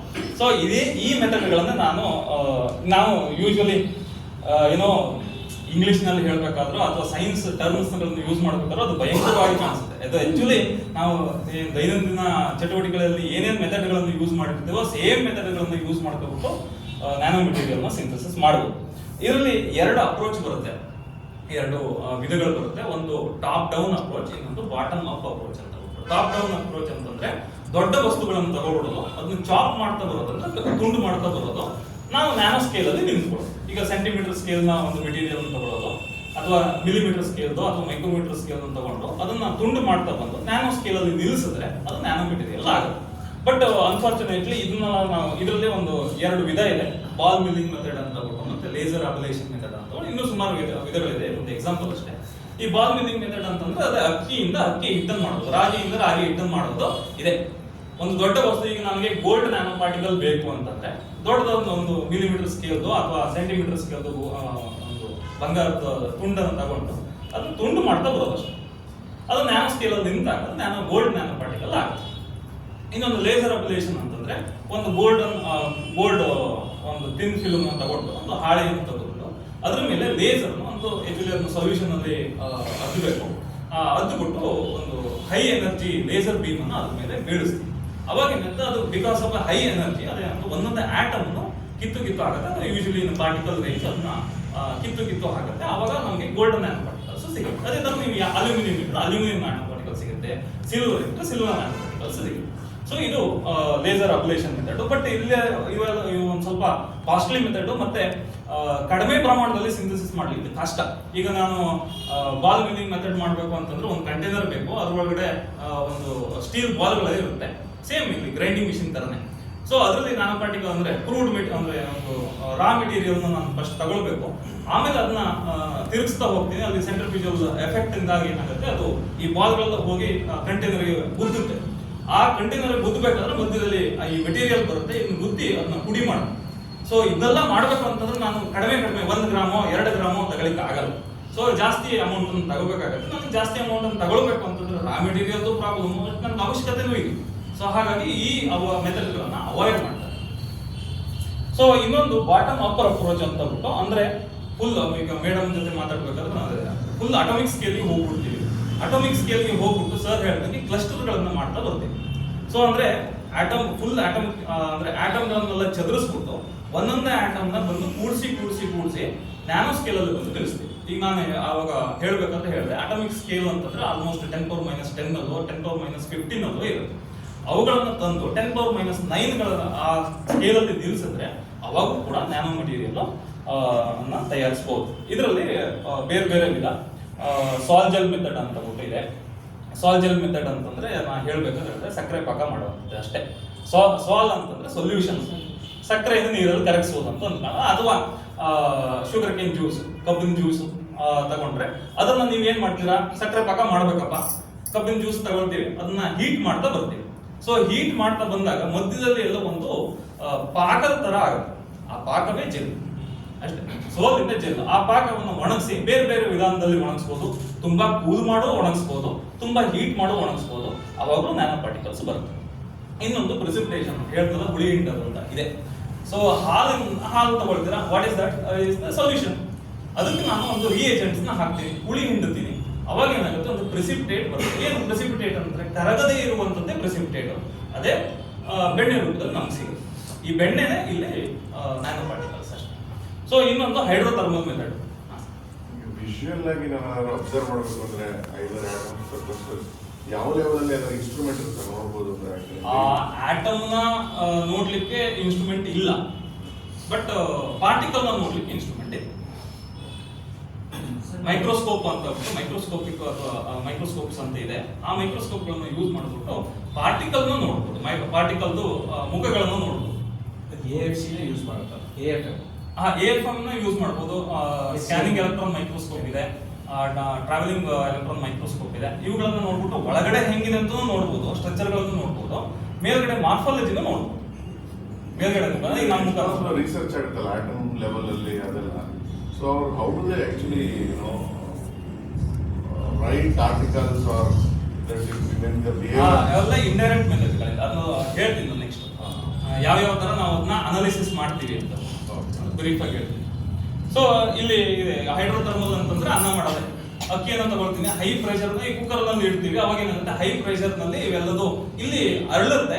ಇಲ್ಲಿ ನ್ಯಾನೋ ಸಿಂಥಸಿಸ್ ಅಲ್ಲಿ ಅದೇನಾಗುತ್ತೆ, ವಿಘಟನೆ ಆಗಿದ್ದೆ ಎಲ್ಲದು ಒಂದು ಕೂಡ್ಕೊಂಡು ಒಂದು ನ್ಯಾನೋ ಪಾರ್ಟಿಕಲ್ ಸ್ಥಿತಿಗೆ ಬರುತ್ತೆ. ನಾನು ಇವೆಲ್ಲದನ್ನು ಯೂಸ್ ಮಾಡ್ತೀನಿ, ಬಟ್ ಮೇಜರ್ ಆಗಿ ಯೂಸ್ ಮಾಡ್ತಾ ಇರೋದು ಸೊಲ್ಯೂಷನ್ ಕನ್ವರ್ಷನ್ ಮೆಥಡ್ ಅಂತ. ಇದರಲ್ಲಿ ಅಡ್ವಾಂಟೇಜಸ್ ಇದೆ, ಡಿಸ್ಅಡ್ವಾಂಟೇಜಸ್ ಇದೆ. ಈ ಸೊಲ್ಯೂಷನ್ ಕನ್ವರ್ಷನ್ ಮೆಥಡ್ ಅಂತಂದ್ರೆ ಕಂಬರ್ಷನ್ ಅಂದ್ರೆ ಗೊತ್ತು ನಮಗೆ, ಸುಡೋದು. ಸೊ ಬಟ್ ಹೆಂಗೆಂಗೋ ಸುಡೋದಲ್ಲ, ಒಂದು ಕಂಟ್ರೋಲ್ಡ್ ಎನ್ವೈರನ್ಮೆಂಟ್ ಅಲ್ಲಿ ಸುಡೋದು. ಸೊ ಇಲ್ಲೇನ್ ಮಾಡ್ತೀವಿ, ಇಲ್ಲಿ ಎರಡು ತರದ ಮೆಟೀರಿಯಲ್ಗಳು ಬರುತ್ತೆ. ಒಂದು, ನಾನು ಯಾವ್ದು ನ್ಯಾನೋ ಪಾರ್ಟಿಕಲ್ನ ಅಥವಾ ನ್ಯಾನೋ ಮೆಟೀರಿಯಲ್ನ ಸಿಂಥಸಿಸ್ ಮಾಡಬೇಕು ಅದರ raw material. So for example ನಾನು ಜಿಂಕ್ ಆಕ್ಸೈಡ್ ನ್ಯಾನೋ ಪಾರ್ಟಿಕಲ್ನ ಸಿಂಥಸಿಸ್ ಮಾಡಬೇಕು ಅಂತ ಅಂದ್ಕೊಳ್ತೀನಿ. Zinc oxide nano particle synthesis ಮಾಡಬೇಕು ಅಂದ್ರೆ ಜಿಂಕ್ ನೈಟ್ರೇಟ್ ಅನ್ನ ತಗೊಳ್ಬೇಕು, ಅದು ರಾ ಮೆಟೀರಿಯಲ್. ಜಿಂಕ್ ನೈಟ್ರೇಟ್ ನ ಯಾಕೆ ತಗೊಳ್ಬೇಕು ಅಂತಂದ್ರೆ ಅದು ಅದರಲ್ಲಿ ಜಿಂಕ್ ಇದೆ, ಮತ್ತೊಂದು ಅದು ಚೀಪ್, ಕಡಿಮೆ ದುಡ್ಡಿಗೆ ಸಿಗುತ್ತೆ. ಸೊ ಜಿಂಕ್ ನೈಟ್ರೇಟ್ ನಾನು ಮೆಟೀರಿಯಲ್ ನಾನು ತಗೊಳ್ತೇನೆ, ಅದನ್ನ ಆಕ್ಸಿಡೈಸರ್ ಅಂತ ಕರಿತೀವಿ. ಸೊ ಇನ್ನೊಂದು, ಈಗ ನಾನು ಕಂಬರ್ಷನ್ ಅಂದ್ರೆ ಏನಂದ್ರೆ ಸುಡೋದು ಅಂತಂದ್ರೆ, ಈಗ ನಾನು ಜಿಂಕ್ ನೈಟ್ರೇಟ್ ಅನ್ನು ಸುಟ್ಟು ಈ ನೈಟ್ರೇಟ್ ಪಾರ್ಟ್ ಇದೆಯಲ್ಲ ಅದನ್ನು ನಾನು ಎವಾಪರೇಟ್ ಮಾಡಿಬಿಡ್ಬೇಕು, ಉಳ್ಕೊಂಡಿದ್ದು ಯಾವುದು ಜಿಂಕ್ ಒಂದೇ ಉಳ್ಕೊಳ್ಳೋದು. ಸೊ ಆ ಮೆಥಡ್ ನಾನು ಇಲ್ಲಿ ಯೂಸ್ ಮಾಡ್ತೀನಿ. ಬಟ್ ಸುಡಬೇಕು, ನಾನು ಈಗ ಯಾವುದೋ ಒಂದು ವಸ್ತು ಇದೆ ಅದನ್ನು ಸುಡಬೇಕು ಅಂತಂದ್ರೆ ಹಂಗೆ ಡೈರೆಕ್ಟ್ ಆಗಿ ನಾನು ಬೆಂಕಿ ಕಟ್ಟನ್ನ ಇದು ಮಾಡಿ ಇಡಬಹುದು, ಬಟ್ ಸುಟ್ಟು ಬಿಡುತ್ತಾ ಅದು? ಇಲ್ಲ. ಅಂದ್ರೆ ಸುಡುವ ಇದು ಕಡಿಮೆ ಆಗುತ್ತೆ. ಅದಕ್ಕೆ ಏನು ಮಾಡಬೇಕು, ಅದಕ್ಕೆ ಏನೋ ಒಂದಪ್ಪ ಪೆಟ್ರೋಲು ಅಥವಾ ಸಿಮೆಂಟ್ ಏನೋ ಹಾಕ್ಬೇಕು. ಅದೇ ತರ ಇಲ್ಲೂ ಕೂಡ ಒಂದು ನಾನು ಜಿಂಕ್ ನೈಟ್ರೇಟ್ನ ಸುಡಬೇಕು ಅಂತಂದ್ರೆ ಅದಕ್ಕೆ ಒಂದು ಫ್ಯೂಯಲ್ ಅಂತ ಹಾಕಬೇಕು. ಆ ಫ್ಯೂಯಲ್ ಹಾಕಿದಾಗ ಇಲ್ಲಿ fuel is acts as A catalyst. So ಅವಾಗ ಏನಾಗುತ್ತೆ, ನೀಟಾಗಿ ಬರ್ನ್ ಆಗುತ್ತೆ, ಸುಡುತ್ತೆ ಅಂತ. ಸೊ ಈ ಫ್ಯೂಯಲ್ ಅಂದ್ರೆ ಏನು, ಈ ಫ್ಯೂಯಲ್ ಅಲ್ಲಿ ಏನ್ ಯೂಸ್ ಮಾಡ್ಬೋದು, ಯಾವ್ದು ಅಂದ್ರೆ ಇಲ್ಲಿ ನಾನು ಯೂಸ್ ಮಾಡ್ತಾ ಇರೋದು ಸಸ್ಯಜನ್ಯವಾಗಿ ಏನೇನು ಸಿಗುತ್ತೋ ಅದನ್ನೆಲ್ಲ ಯೂಸ್ ಮಾಡ್ತೀನಿ. ನಾನು ಮ್ಯಾಂಗೋ ಜ್ಯೂಸ್ನ ಯೂಸ್ ಮಾಡಿದ್ದೀನಿ, ದಾಳಿಂಬೆ ಜ್ಯೂಸ್ನ ಯೂಸ್ ಮಾಡಿದ್ದೀವಿ, ನೀಮ್ ಅಂದ್ರೆ ಬೇವಿನ ರಸವನ್ನು ಯೂಸ್ ಮಾಡಿದ್ದೀವಿ, ಅಲೋವೆರಾ ಜೆಲ್ಲನ್ನು ಯೂಸ್ ಮಾಡಿದ್ದೀವಿ, ನಿಂಬೆ ರಸವನ್ನ ಯೂಸ್ ಮಾಡಿದ್ದೀವಿ. ಇವೆಲ್ಲದರಲ್ಲೂ ಏನ್ ಕಾಮನ್ ಆಗಿದೆ ಅಂತಂದ್ರೆ ಓ ಇರುತ್ತೆ, ಅಂದ್ರೆ ಆಕ್ಸಿಜನ್ ಇರುತ್ತೆ, ಹೈಡ್ರೋಜನ್ ಇರುತ್ತೆ. ಇವೆರಡದು ಈ ಸುಡಲಿಕ್ಕೆ ಹೆಲ್ಪ್ ಮಾಡ್ತದೆ. ನಮ್ಗೆ ಗೊತ್ತು ಆಕ್ಸಿಜನ್ ಇಲ್ಲದೆ ಬೆಂಕಿ ಹತ್ತಲ್ಲ, ಹೈಡ್ರೋಜನ್ ಫ್ಲೇಮೇಬಲ್, ಇವೆರಡು ಇರುವಂತಹ ಓ ಮತ್ತೆ ಹೆಚ್ಚು ಇರುವಂತಹ ವಸ್ತುಗಳನ್ನು ತಗೊಂಡ್ಕೊಂಡು ನಾವು ಸಿಂಥಸಿಸ್ ಮಾಡಬಹುದು. ಮತ್ತೆ ಇದರಿಂದನೇ ಯಾಕೆ ಸಿಂಥಸಿಸ್ ಮಾಡಬೇಕು, ಈ ಸಸ್ಯ ಈಗ ಯೂರಿಯಾನೂ ಇದೆ, ಅದರದ್ದು ಎಚ್ ಮತ್ತು ಓ ಸಿಗುತ್ತೆ, ಅದರಿಂದ ಸುಡಬಹುದು. ಬಟ್ ಈ ಯೂರಿಯಾ ಏನಿದೆ ಅದು toxic for the is not good for the environment. ಅದಕ್ಕಿಂತ ನಾವು ಆರ್ಡರ್ ಈ ಏನು ಸಸ್ಯ ಜನ್ಯವಾಗಿ ಸಿಗುವಂತಹ ವಸ್ತುಗಳನ್ನು ನಾವು ಯೂಸ್ ಮಾಡಿಕೊಂಡು ನ್ಯಾನೋ ಪಾರ್ಟಿಕಲ್ ಸಿಂಥಸಿಸ್ ಮಾಡೋದಿದೆಯಲ್ಲ, ಅಥವಾ ನ್ಯಾನೋ ಟೆಕ್ನಾಲಜಿಯನ್ನು ಯೂಸ್ ಮಾಡುವಂಥದ್ದೆಯಲ್ಲ, ಅದನ್ನ ಗ್ರೀನ್ ನ್ಯಾನೋ ಟೆಕ್ನಾಲಜಿ ಅಂತ ಯೂಸ್ ಮಾಡ್ತಾರೆ. ಅದು ಈ ಮೆಡಿಕಲ್ ಅಪ್ಲಿಕೇಶನ್ ಅಲ್ಲಿ ತುಂಬಾ ಯೂಸಸ್ ಇದೆ.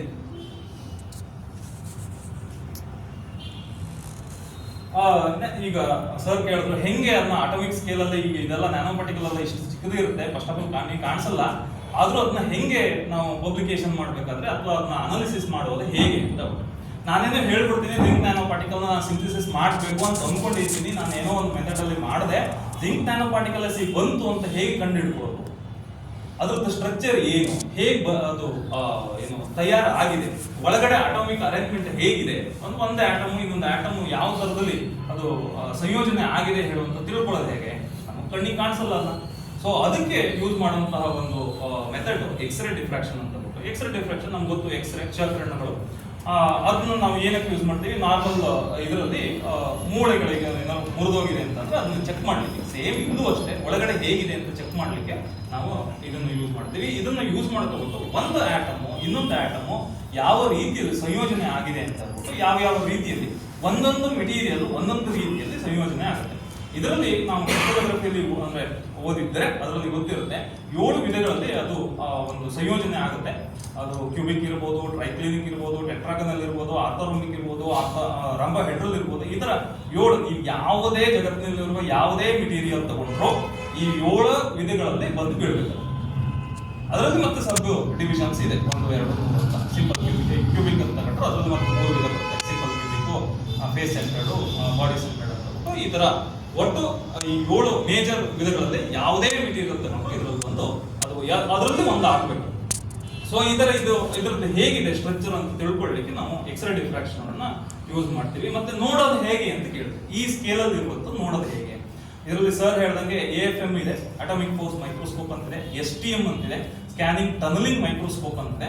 ಇವೆಲ್ಲದು ಮಾರ್ಫಾಲಜಿ ಇದೆ, ಮೇಲ್ಗಡೆ ಇರುವಂತಹ ಮಾರ್ಫಾಲಜಿ. ಈಗ ನಾವು ನಮ್ಮ ಮುಖ ಹೇಗೆ ಇದೆ ಅಂತ ನೋಡ್ಕೊಳ್ಳಿಕ್ಕೆ ಕನ್ನಡಿಯಲ್ಲಿ ನೋಡ್ಬೋದು, ಇಲ್ಲ ಅಂತಂದ್ರೆ ಮತ್ತೊಬ್ಬರು ಫೋಟೋ ತೆಗೆದ್ರೆ ಅದರಿಂದ ನೋಡ್ಬೋದು ನಮ್ಮ ಮುಖ ಹೇಗಿದೆ, ಉಬ್ಬು ತಗ್ಗುಗಳಿದೆಯಾ, ರೌಂಡ್ ಶೇಪ್ ಅಲ್ಲಿ ಇದೆಯಾ, ಸ್ಕ್ವೇರ್ ಶೇಪ್ ಅಲ್ಲಿ ಇದೆಯಾ, ಈ ತರ ನೋಡ್ಬೋದು. ಅದೇ ತರ ನ್ಯಾನೋ ಮೆಟೀರಿಯಲ್ದು ಅದರದ್ದು ಫೋಟೋ, ಅದರದ್ದು ಮುಖ ಹೇಗಿದೆ ಅಂತ ನೋಡ್ಲಿಕ್ಕೆ ಸೊ ಈ ಮೈಕ್ರೋಸ್ಕೋಪ್ ಟೆಕ್ನಿಕ್ ಅನ್ನ ಯೂಸ್ ಮಾಡ್ತೀವಿ. ಸ್ಕ್ಯಾನಿಂಗ್ ಎಲೆಕ್ಟ್ರಾನ್ ಮೈಕ್ರೋಸ್ಕೋಪ್ ಇದೆ, ಟನಲಿಂಗ್ ಎಲೆಕ್ಟ್ರಾನ್ ಮೈಕ್ರೋಸ್ಕೋಪ್ ಈ ತರದೆಲ್ಲ ಇದೆ. ಸೊ ಇದರಲ್ಲಿ ಇದು ನೋಡೋದು ನಾನೇ ಸಿಂಥಸಿಸ್ ಮಾಡಿರುವಂತಹ ಮೆಟೀರಿಯಲ್ 2 ತರದಲ್ಲಿ ಇದು ಕಾಣಿಸುತ್ತೆ. ಇದು ಮೇಲ್ಗಡೆ ಏನ್ ಕಾಣಿಸ್ತಾ ಇದೆ ಇದು, ಸೊ ಒಂಥರ ಫರ್ ತರ ಕಾಣಿಸ್ತಾ ಇದೆ, ಅಂದ್ರೆ ಕೂದಲು ತರ ಕಾಣಿಸ್ತಾ ಇದೆ, ಅದು ನ್ಯಾನೋ ವೈರ್. ಸೊ 2 ಡೈಮೆನ್ಷನಲ್ ಇದೆ. ಈ ಪಕ್ಕದಲ್ಲಿ ಇರುವುದು ನ್ಯಾನೋ ಪಾರ್ಟಿಕಲ್, ಕ್ವಾಂಟಮ್ ಡಾಟ್ಸ್. ಆ ಡಾಟ್ ಅಥವಾ 0 ಡೈಮೆನ್ಷನಲ್ಲಿ ಅದು ನಿರ್ಮಾಣ ಆಗಿದೆ. ಸೊ ಇನ್ನೊಂದು ನಾನು ಹೇಳ್ಬಿಡ್ತೀನಿ, ಜಿಂಕ್ ಆಕ್ಸೈಡೇ ಆಗಿದೆ, ನಾನು ಜಿಂಕ್ ಆಕ್ಸೈಡ್ ಮಾಡಿದ್ದೀನಿ ಅಂತ ಹೇಳ್ಬಿಟ್ಟು. ಸ್ಟ್ರಕ್ಚರ್ ಏನಿದೆ ಅಂತ ಗೊತ್ತಾಯ್ತು, ಅದ್ರದ್ದು ಫೇಸ್ ಪ್ಯೂರಿಟಿ ಅಂತ ಹೇಳ್ತೀವಿ, ಅದು ಆಗಿದೆ. ಬಟ್ ಅದ್ರಲ್ಲಿ ಏನಾದ್ರು ಇಂಪ್ಯೂರಿಟೀಸ್ ಇದೆಯಾ ಅದನ್ನ ತಿಳ್ಕೊಳ್ಳೋದು ಹೇಗೆ? ಅದನ್ನ ತಿಳ್ಕೊಳ್ಳಿಕ್ಕೆ ಇಡ್ಯಾಕ್ಸ್ ಅಂತ ಎನರ್ಜಿ ಡಿಸ್ಪರ್ಸಿವ್ ಎಕ್ಸ್ರೇ ಮೆಥಡ್ ಅಂತ ಇದೆ. ಸೊ ಅದರಲ್ಲಿ ನಾನು ಜಿಂಕ್ ಆಕ್ಸೈಡ್ ಇದ್ರೆ ಜಿಂಕ್ ಎಷ್ಟಿದೆ, ಎಷ್ಟು ಪ್ರಮಾಣದಲ್ಲಿ ಜಿಂಕ್ ಇದೆ, ಅದರಲ್ಲಿ ಆಕ್ಸಿಜನ್ ಎಷ್ಟು ಪ್ರಮಾಣದಲ್ಲಿ ಆಕ್ಸಿಜನ್ ಇದೆ, ಇವೆರಡು ಬಿಟ್ಟು ಇನ್ಯಾದ್ರೂ ಒಂದು ಕಾರ್ಬನ್ ಕಂಟೆಂಟ್ ಇದೆಯಾ, ಸೊ ಕಾರ್ಬನ್ ಕಂಟೆಂಟ್ ಇದ್ರೆ ಎಷ್ಟಿದೆ ಹೇಳುವಂಥದ್ದನ್ನ ಈ ಸ್ಪೆಕ್ಟ್ರದಲ್ಲಿ ನಾವು ಸ್ಪೆಕ್ಟ್ರೋಸ್ಕೋಪಿಕ್ ಮೆಥಡ್ ಅಲ್ಲಿ ಕಂಡುಹಿಡ್ಕೊಳ್ಬಹುದು. ಸೊ ಇನ್ನೊಂದು UV ವಿಸಿಬಲ್ ಅಂತ ಹೇಳ್ಬಿಟ್ಟು ನಾನು ಹೇಳ್ತೀನಿ, ನಾನು ಐರನ್ ಮೆಟಲ್ ನ್ಯಾನೋ ಪಾರ್ಟಿಕಲ್ಸ್ ನ ಸಿಂಥಸಿಸ್ ಮಾಡಿದ್ದೀನಿ. ಬಟ್ ಅದು ಬಲ್ಕ್ ಅಂದ್ರೆ ದೊಡ್ಡದಾಗಿದ್ದಾಗ, ಅದ್ರ ಸೈಜ್ ದೊಡ್ಡದಾಗಿದ್ದಾಗ ಮೆಟಲಿಕ್ ಪ್ರಾಪರ್ಟಿ ತೋರಿಸ್ತಾ ಇರ್ಬೋದು. ಬಟ್ ಅದು ಲೋವರ್ ಡೈಮೆನ್ಷನ್ಗೆ ನ್ಯಾನೋ ಸ್ಕೇಲಿಗೆ ಹೋದಾಗ ಮೆಟಲ್ ಇದ್ದಿದ್ದು ಸೆಮಿಕಂಡಕ್ಟರ್ ಆಗ್ಬೋದು, ಮೆಟಲ್ ಇದ್ದಿದ್ದು ಇನ್ಸುಲೇಟರ್ ಆಗ್ಬೋದು, ಇನ್ಸುಲೇಟರ್ ಇದ್ದಿದ್ದು ಸೆಮಿಕಂಡಕ್ಟರ್ ಆಗ್ಬೋದು. ಹೀಗೆ ಅದರದ್ದು ಗುಣಲಕ್ಷಣಗಳು ಅಂದ್ರೆ ಎಲೆಕ್ಟ್ರಾನಿಕ್ ಪ್ರಾಪರ್ಟಿಗಳು ಚೇಂಜ್ ಆಗ್ತಾ ಹೋಗುತ್ತೆ. ಸೊ ಚೇಂಜ್ ಆಗಿದೆ ಅಂತಂದ್ರೆ ಅದನ್ನ ಹೆಂಗ್ ತಿಳ್ಕೊಳ್ಳೋದು? ಅಲ್ಲಿ ನಮಗೆ ಎನರ್ಜಿ ಗ್ಯಾಪ್ ಹೇಳುವಂಥದ್ದು ಒಂದು ಪ್ರಾಪರ್ಟಿ ಇದೆ. ಸೊ ಎನರ್ಜಿ ಗ್ಯಾಪ್ ಅಂತಂದ್ರೆ ಒಂದು ಮೇಲ್ಗಡೆ ಇರುವಂಥದ್ದು ಹೈಯರ್ ಎನರ್ಜಿ ಲೆವೆಲ್ ಅಂತ ಕರಿತೀವಿ, ಅಥವಾ ಕಂಡಕ್ಷನ್ ಬ್ಯಾಂಡ್ ಅಂತ ಕರಿತೀವಿ. ಇನ್ನೊಂದು ಕೆಳಗಡೆ ಇರುವಂಥದ್ದು ವೇಲೆನ್ಸ್ ಬ್ಯಾಂಡ್ ಅಂತ ಕರಿತೀವಿ. ಅವೆರಡರ ಮಧ್ಯದ ಜಾಗವನ್ನ ಎನರ್ಜಿ ಗ್ಯಾಪ್ ಅಂತ ಕರಿತೀವಿ. ಈ ಎನರ್ಜಿ ಗ್ಯಾಪ್ ಒಂದು ಮೆಟೀರಿಯಲ್, ಕಂಡಕ್ಟರ್, ಸೆಮಿಕಂಡಕ್ಟರ್ ಮತ್ತೆ ಇನ್ಸುಲೇಟರ್ ಹೇಳುವಂಥದ್ದನ್ನ ಡಿಸೈಡ್ ಮಾಡೋದು. ಅದನ್ನು ತಿಳ್ಕೊಳ್ಳಿಕ್ಕೆ ನಾವು ಈ UV ವಿಸಿಬಲ್ ಅಂದ್ರೆ ಅಲ್ಟ್ರಾ ವೈಲೆಟ್ ಮತ್ತೆ ವಿಸಿಬಲ್ ರೀಜನ್ ಲೈಟ್ ಅನ್ನ ಮೆಟೀರಿಯಲ್ ಬಿಟ್ಟು ಅದು ಎಷ್ಟು ಎಲೆಕ್ಟ್ರಾನ್ ಎಕ್ಸೈಟ್ ಆಗುತ್ತೆ ಅಂತ ನೋಡಿಕೊಂಡು ಅದ್ರದ್ದು ಎಷ್ಟು ಬ್ಯಾಂಡ್ ಗ್ಯಾಪ್ ಇದೆ ಹೇಳುವಂಥದ್ದನ್ನ ಕಂಡುಹಿಡ್ಕೊಳ್ಬೋದು. ಅದ್ರ ಜೊತೆಗೆ ಇದರಲ್ಲಿ ಎಷ್ಟು ಆ ಒಂದು ಮೆಟೀರಿಯಲ್ ಎಷ್ಟು ಈ ಲೈಟ್ ರೇಡಿಯೇಷನ್ UV ರೇಜನ್ ಮತ್ತೆ ವಿಸಿಬಲ್ ರೇಜನ್ ಅಂದ್ರೆ 200 ತರಂಗ ಅಂದ್ರೆ ಅದು 200 ನ್ಯಾನೋಮೀಟರ್ ಇಂದ 700 ನ್ಯಾನೋಮೀಟರ್ ವರೆಗೂ ಬರುತ್ತೆ. ಸೊ ಅವಷ್ಟು ಆ ರೀಜನ್ ನಲ್ಲಿ ಎಷ್ಟು ಅಬ್ಸರ್ವ್ ಮಾಡ್ಕೊಳ್ಳುತ್ತೆ ಅಂದ್ರೆ ಎಷ್ಟು ಹೀರ್ಕೊಳ್ಳುತ್ತೆ, ಎಷ್ಟು ರಿಫ್ಲೆಕ್ಟ್ ಮಾಡುತ್ತೆ, ಎಷ್ಟು ಟ್ರಾನ್ಸ್ಮಿಟ್ ಮಾಡುತ್ತೆ, ಈ 3 ವಿಚಾರಗಳನ್ನು ನಾವು ಈ ಕ್ಯಾರೆಕ್ಟರೈಸೇಷನ್ ಟೆಕ್ನಿಕ್ ಮೂಲಕ ತಿಳ್ಕೊಳ್ಬಹುದು. ಇನ್ನು PL ಸ್ಪೆಕ್ಟ್ರೋಸ್ಕೋಪಿ ಇದನ್ನು ನಾವು ಯಾಕೆ ಯೂಸ್ ಮಾಡ್ತೀವಿ ಅಂತಂದ್ರೆ ಲುಮಿನೆಸೆನ್ಸ್ ಪ್ರಾಪರ್ಟಿ ಮೆಟೀರಿಯಲ್ ತಿಳ್ಕೊಳ್ಳಿಕ್ಕೆ. ನಾವು ಲುಮಿನೆಸೆನ್ಸ್ ಅಂದ್ರೆ ನಮ್ಗೆ ಗೊತ್ತಿದೆ ಅಂತ ನೀವು ನೋಡಿರ್ತಾರೆ ಆಬ್ವಿಯಸ್ಲಿ ಮಿಂಚುಳ. ಸೊ ಮಿಂಚುಳ ಬೆಳಗ್ಗೆಲ್ಲ ಅದಕ್ಕೇನು ಬೆಳಕು ಅದರಿಂದ ಏನು ಸೂಸ್ತಾ ಇರಲ್ಲ, ಬಟ್ ರಾತ್ರಿ ಆದಾಗ ಅದು ಅಂದ್ರೆ ಬೆಳಕನ್ನ ಬಿಡುತ್ತೆ ಅಥವಾ ಎಮಿಟ್ ಮಾಡುತ್ತೆ. ಇದು ಯಾವುದು ಲುಮಿನೆಸೆನ್ಸ್ ಪ್ರಾಪರ್ಟಿ ಅಂತಂದ್ರೆ ಫಾಸ್ಫರಸೆನ್ಸ್ ಅಂತ ಕರಿತೀವಿ. ಅಂದ್ರೆ ಒಂದು ಎಲೆಕ್ಟ್ರಾನ್ ಗ್ರೌಂಡ್ ಸ್ಟೇಟ್ ಇಂದ ಎಕ್ಸೈಟೆಡ್ ಸ್ಟೇಟಿಗೆ ಹೋಗಿ ತುಂಬಾ ಹೊತ್ತು ಅಲ್ಲೇ ಇದ್ದು ಆಮೇಲೆ ಕೆಳಗಡೆ ಬಂದ್ರೆ ಅದು ಫಾಸ್ಫರಸೆನ್ಸ್. ಅದೇ ಎಲೆಕ್ಟ್ರಾನ್ ಮೇಲ್ಗಡೆ ಹೋಗಿ ಬೇಗ ಬಂದ್ಬಿಟ್ರೆ 10⁻⁸ ಸೆಕೆಂಡ್ ಆದ ತಕ್ಷಣ ಕೆಳಗಡೆ ಬಂದ್ರೆ ಅದು ಫ್ಲೋರೋಸೆನ್ಸ್ ಅಂತ. ಇಲ್ಲಿ ಈ ಮಿಂಚುಳದಲ್ಲಿ ಆಗುವಂಥದ್ದು ಫಾಸ್ಫರಸೆನ್ಸ್. ಅದೇ ತರ ಈ ರೋಡ್ ಸೈಡ್ ಅಲ್ಲೆಲ್ಲ ಈಗ LEDs ಅಲ್ಲ ಅಂತ ಹೇಳ್ತಾ ಇರೋದು ಸ್ಟಿಕ್ಕರ್ ಗಳನ್ನ ಅಂಟಿಸಿರ್ತಾರೆ, ಅದು ರಾತ್ರಿ ಮಾತ್ರ ಬೆಳಗುತ್ತೆ, ಹಗಲೊತ್ತು ಏನಾಗಲ್ಲ. ಅಂದ್ರೆ ಹಗಲೊತ್ತು ಬೆಳಕನ್ನು ಕುಡ್ಕೊಂಡು ರಾತ್ರಿ ಅದು ಸೂಸ್ತಾ ಇರುತ್ತೆ, ಅದು ಫಾಸ್ಫರಸೆನ್ಸ್ ಅಂತ ಕರಿತೀವಿ. ಅದೇ ತರ ಈ LED ಅದೇ ತರ ಆಗುತ್ತೆ. ಸೊ LED ಆಗುವಂಥದ್ದು ಸ್ಪಾಂಟೇನಿಯಸ್ ಎಮಿಷನ್ ಅಂತ. ಸ್ಪಾಂಟೇನಿಯಸ್ ಎಮಿಷನ್ ಅಂದ್ರೆ ಅದೇ ಎಲೆಕ್ಟ್ರಾನ್ ಮೇಲ್ಗಡೆ ಹೋಗಿ ಅದ್ರ ಪಾಡಿಗೆ ಅದೇ ಬರುತ್ತೆ ಕೆಳಗಡೆ. ಸೊ ಅದರಿಂದ ನಮಗೆ ಲೈಟ್ ಬರುತ್ತೆ. LED ಆಗುವಂಥದ್ದು ಇದು. ಸೊ ಇದೆಲ್ಲ ಇದಕ್ಕೆ ಯಾಕೆ ಬೇಕು? ಈ LED ಇರ್ಬೋದು ಅಥವಾ ಬೇರೆ ಅಪ್ಲಿಕೇಶನ್ಗಳು, ಈ ಆಪ್ಟಿಕಲ್ ಡಿವೈಸ್ಗಳಲ್ಲಿ ಇರ್ಬೋದು, ನ್ಯಾನೋ ಮೆಟೀರಿಯಲ್ಗಳನ್ನ ಯೂಸ್ ಮಾಡ್ತೀವಿ. ಈಗ LED ನಾನು ಯೂಸ್ ಮಾಡಬೇಕು ಅಥವಾ ಡಿಸ್ಪ್ಲೇ ಅಪ್ಲಿಕೇಶನ್ ಯೂಸ್ ಮಾಡಬೇಕು ಅಂತಂದ್ರೆ ಅವಾಗ ಅದಕ್ಕೆ ಯಾವ ಲೈಟ್ ಅನ್ನ ಎಮಿಟ್ ಮಾಡುತ್ತೆ, ಯಾವ ಕಲರ್ ಅನ್ನ ಎಮಿಟ್ ಮಾಡುತ್ತೆ ಹೇಳುವಂಥದ್ದು ತಿಳ್ಕೊಳ್ಳಿಕ್ಕೆ ನಾನು ಈ ಫೋಟೋ ಲುಮಿನೆಸೆನ್ಸ್ ಅಪ್ಲಿಕೇಶನ್ ಕ್ಯಾರೆಕ್ಟರೈಸೇಷನ್ ಮಾಡಬೇಕಾಗುತ್ತೆ.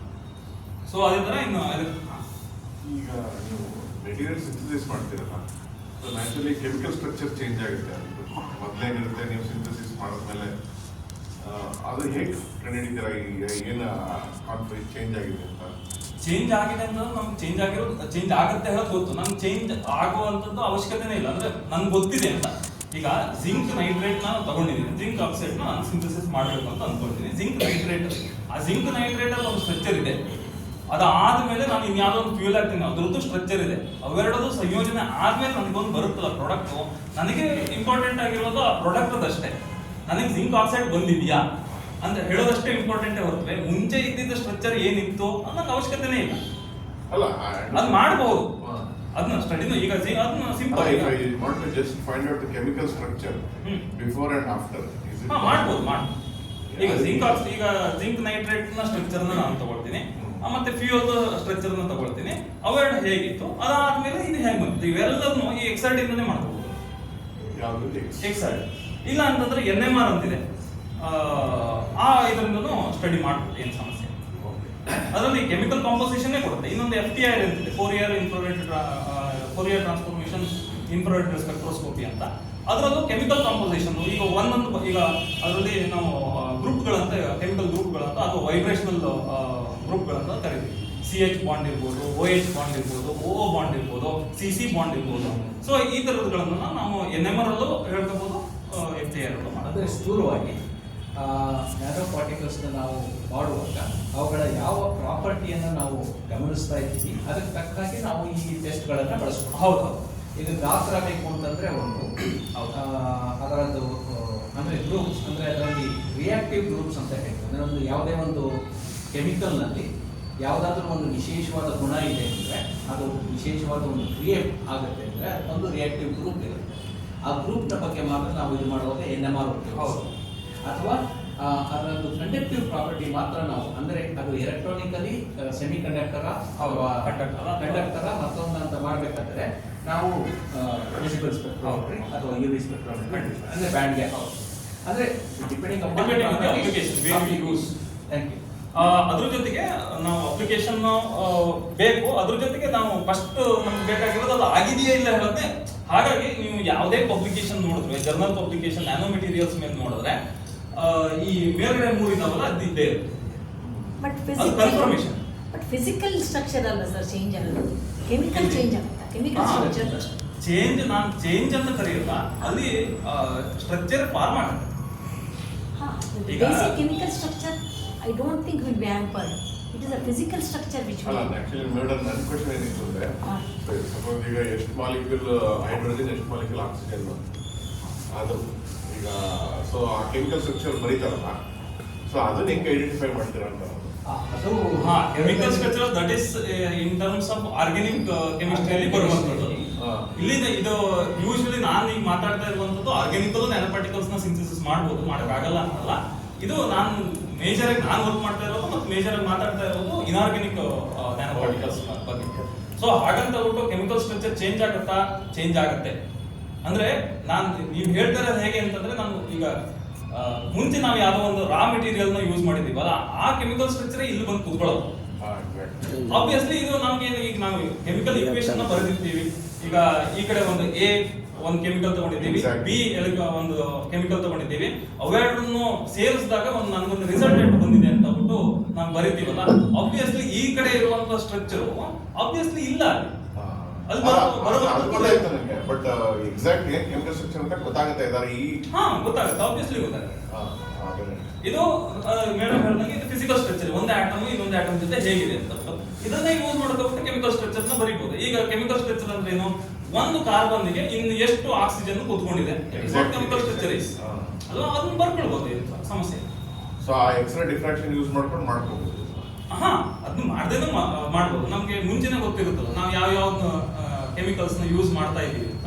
ಅಲ್ಲ, ಈಗ ಸಪೋಸ್ ಈಗ ಒಂದು ನಿಮ್ಗೆ ಗೊತ್ತಿರೋ ಕೊಡ್ತೀನಿ ಕೆಮಿಕಲ್, ಇನ್ನೊಂದು ಏನೋ ಅನ್ನೋನ್ ಕೆಮಿಕಲ್ ಕೊಡ್ತೀನಿ ನಿಮ್ಗೆ,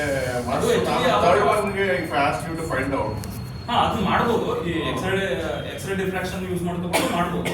ಮತ್ತೆ ನಾವು ಯೂಶುವಲಿ ನ್ಯಾನೋ ಪಾರ್ಟಿಕಲ್ ಸಿಂಥೆಸಿಸ್ ಮಾಡಬೇಕಾದ್ರೆ ಅನ್ನೋನ್ ಕಾಂಪೌಂಡ್ ನ ಯೂಸ್ ಮಾಡ್ಬಿಟ್ಟು ಮಾಡೋದು. ಅದು ಮಾಡಕ್ಕೆ ಆಗಲ್ಲ. It's not only safety, it is depending on, ಈಗ ನಾನು ಎರಡನ್ನು ಡೋಪ್ ಮಾಡಬೇಕು ಅಂತ ಅನ್ಕೊಳ್ತೀನಿ. ಈಗ ನಾನು ಜಿಂಕ್ ಆಕ್ಸೈಡ್ ಇದೆ, ಅದಕ್ಕೆ ನಾನು ಒಂದು ಟೈಟಾನಿಯಮ್ನೋ ಅಥವಾ ಗೋಲ್ಡ್ನೋ ಅಥವಾ ಸಿಲ್ವರ್ ನ್ಯಾನೋ ಪಾರ್ಟಿಕಲ್ನೋ ಸಿಲ್ವರ್ನ ನಾನು ಡೋಪ್ ಮಾಡಬೇಕು ಅಂತ ಅನ್ಕೊಳ್ತೀನಿ.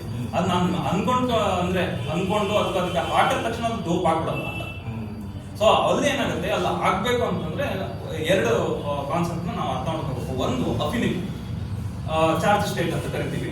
ಈಗ ನಾನು ಹಾಕ್ತಾ ಇರುವಂತಹ ಮೂಲ ಅಂದ್ರೆ ಹೋಸ್ಟ್ ಮೆಟೀರಿಯಲ್ ಏನಿದೆ ಅದ್ರದ್ದು ಚಾರ್ಜ್ ಸ್ಟೇಟ್, ಅಂದ್ರೆ ಈಗ ಜಿಂಕ್ ಅದ್ರದ್ದು ಚಾರ್ಜ್ ಸ್ಟೇಟ್ 2+ ಇರಬೇಕು.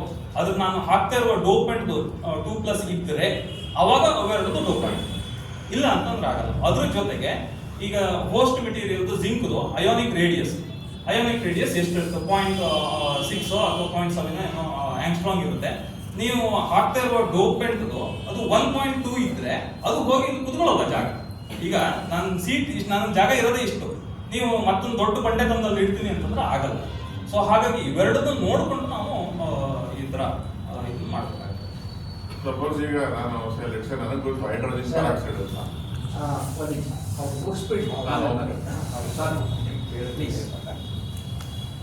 ಇನ್ನು ಎಲೆಕ್ಟ್ರಿಕಲ್ ಅಂತಂದ್ರೆ ಅದೇ ಮೆಟೀರಿಯಲ್ ಎಲೆಕ್ಟ್ರಿಕಲ್ ಪ್ರಾಪರ್ಟಿ ಯೂಸ್ ಮಾಡ್ಕೊಳ್ಳಿಕ್ಕೆ ನಾವು ಎರಡು ತರದಲ್ಲೂ ಮಾಡ್ಬೋದು. AC ಪ್ರಾಪರ್ಟಿನೂ ಮೆಷರ್ ಮಾಡ್ಬೋದು, TC ಪ್ರಾಪರ್ಟಿನೂ ಮೆಷರ್ ಮಾಡ್ಬೋದು.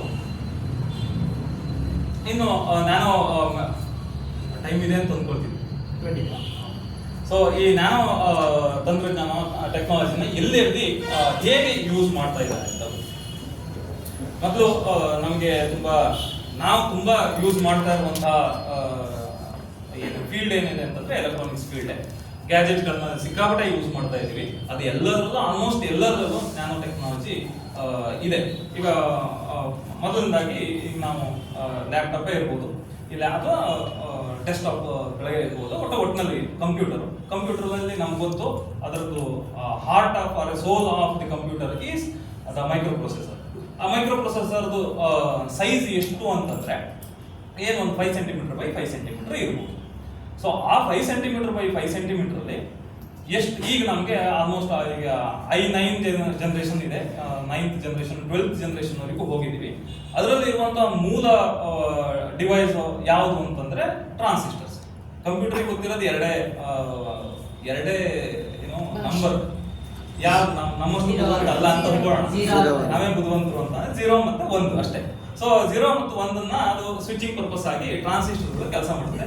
ಯಾವಾಗ ಅದು ಸ್ವಿಚ್ ಆಫ್ ಆಗಿತ್ತು ಅದು 0, ಯಾವಾಗ ಆನ್ ಆಗಿತ್ತು ಅದು 1 ಅಂತ ಸ್ಟೇಟ್ ಅನ್ನ ಕನ್ಸಿಡರ್ ಮಾಡ್ಕೊಳುತ್ತೆ. ಹಾಗಾಗಿ ಇಡೀ ಕಂಪ್ಯೂಟರ್ ಅಲ್ಲಿ ಅದು ಹಾರ್ಟ್ ಅಲ್ಲಿ ಇರುವಂತದ್ದು ಮೈಕ್ರೋ ಪ್ರೊಸೆಸರ್ ಅಲ್ಲಿ ಇರುವಂತದ್ದು ಟ್ರಾನ್ಸಿಸ್ಟರ್ಗಳು. ಆ ಟ್ರಾನ್ಸಿಸ್ಟರ್ಗಳು ಎಷ್ಟು ಇರುತ್ತೆ ಈಗಿನ ಜನರೇಷನ್ ಕಂಪ್ಯೂಟರ್ಗಳಲ್ಲಿ ಎಷ್ಟು ಇರುತ್ತೆ ಅಂತಂದ್ರೆ ನಾನು ನೋಡ್ದಂಗೆ ಗೂಗಲ್ ಅಲ್ಲಿ ನೋಡ್ದಂಗೆ ಈಗ i9 ಜನರೇಷನ್ ಅಥವಾ i9 ಜನರೇಷನ್ ಅನ್ಸುತ್ತೆ 17,000 ಕೋಟಿ ಟ್ರಾನ್ಸಿಸ್ಟರ್ ಇದೆ.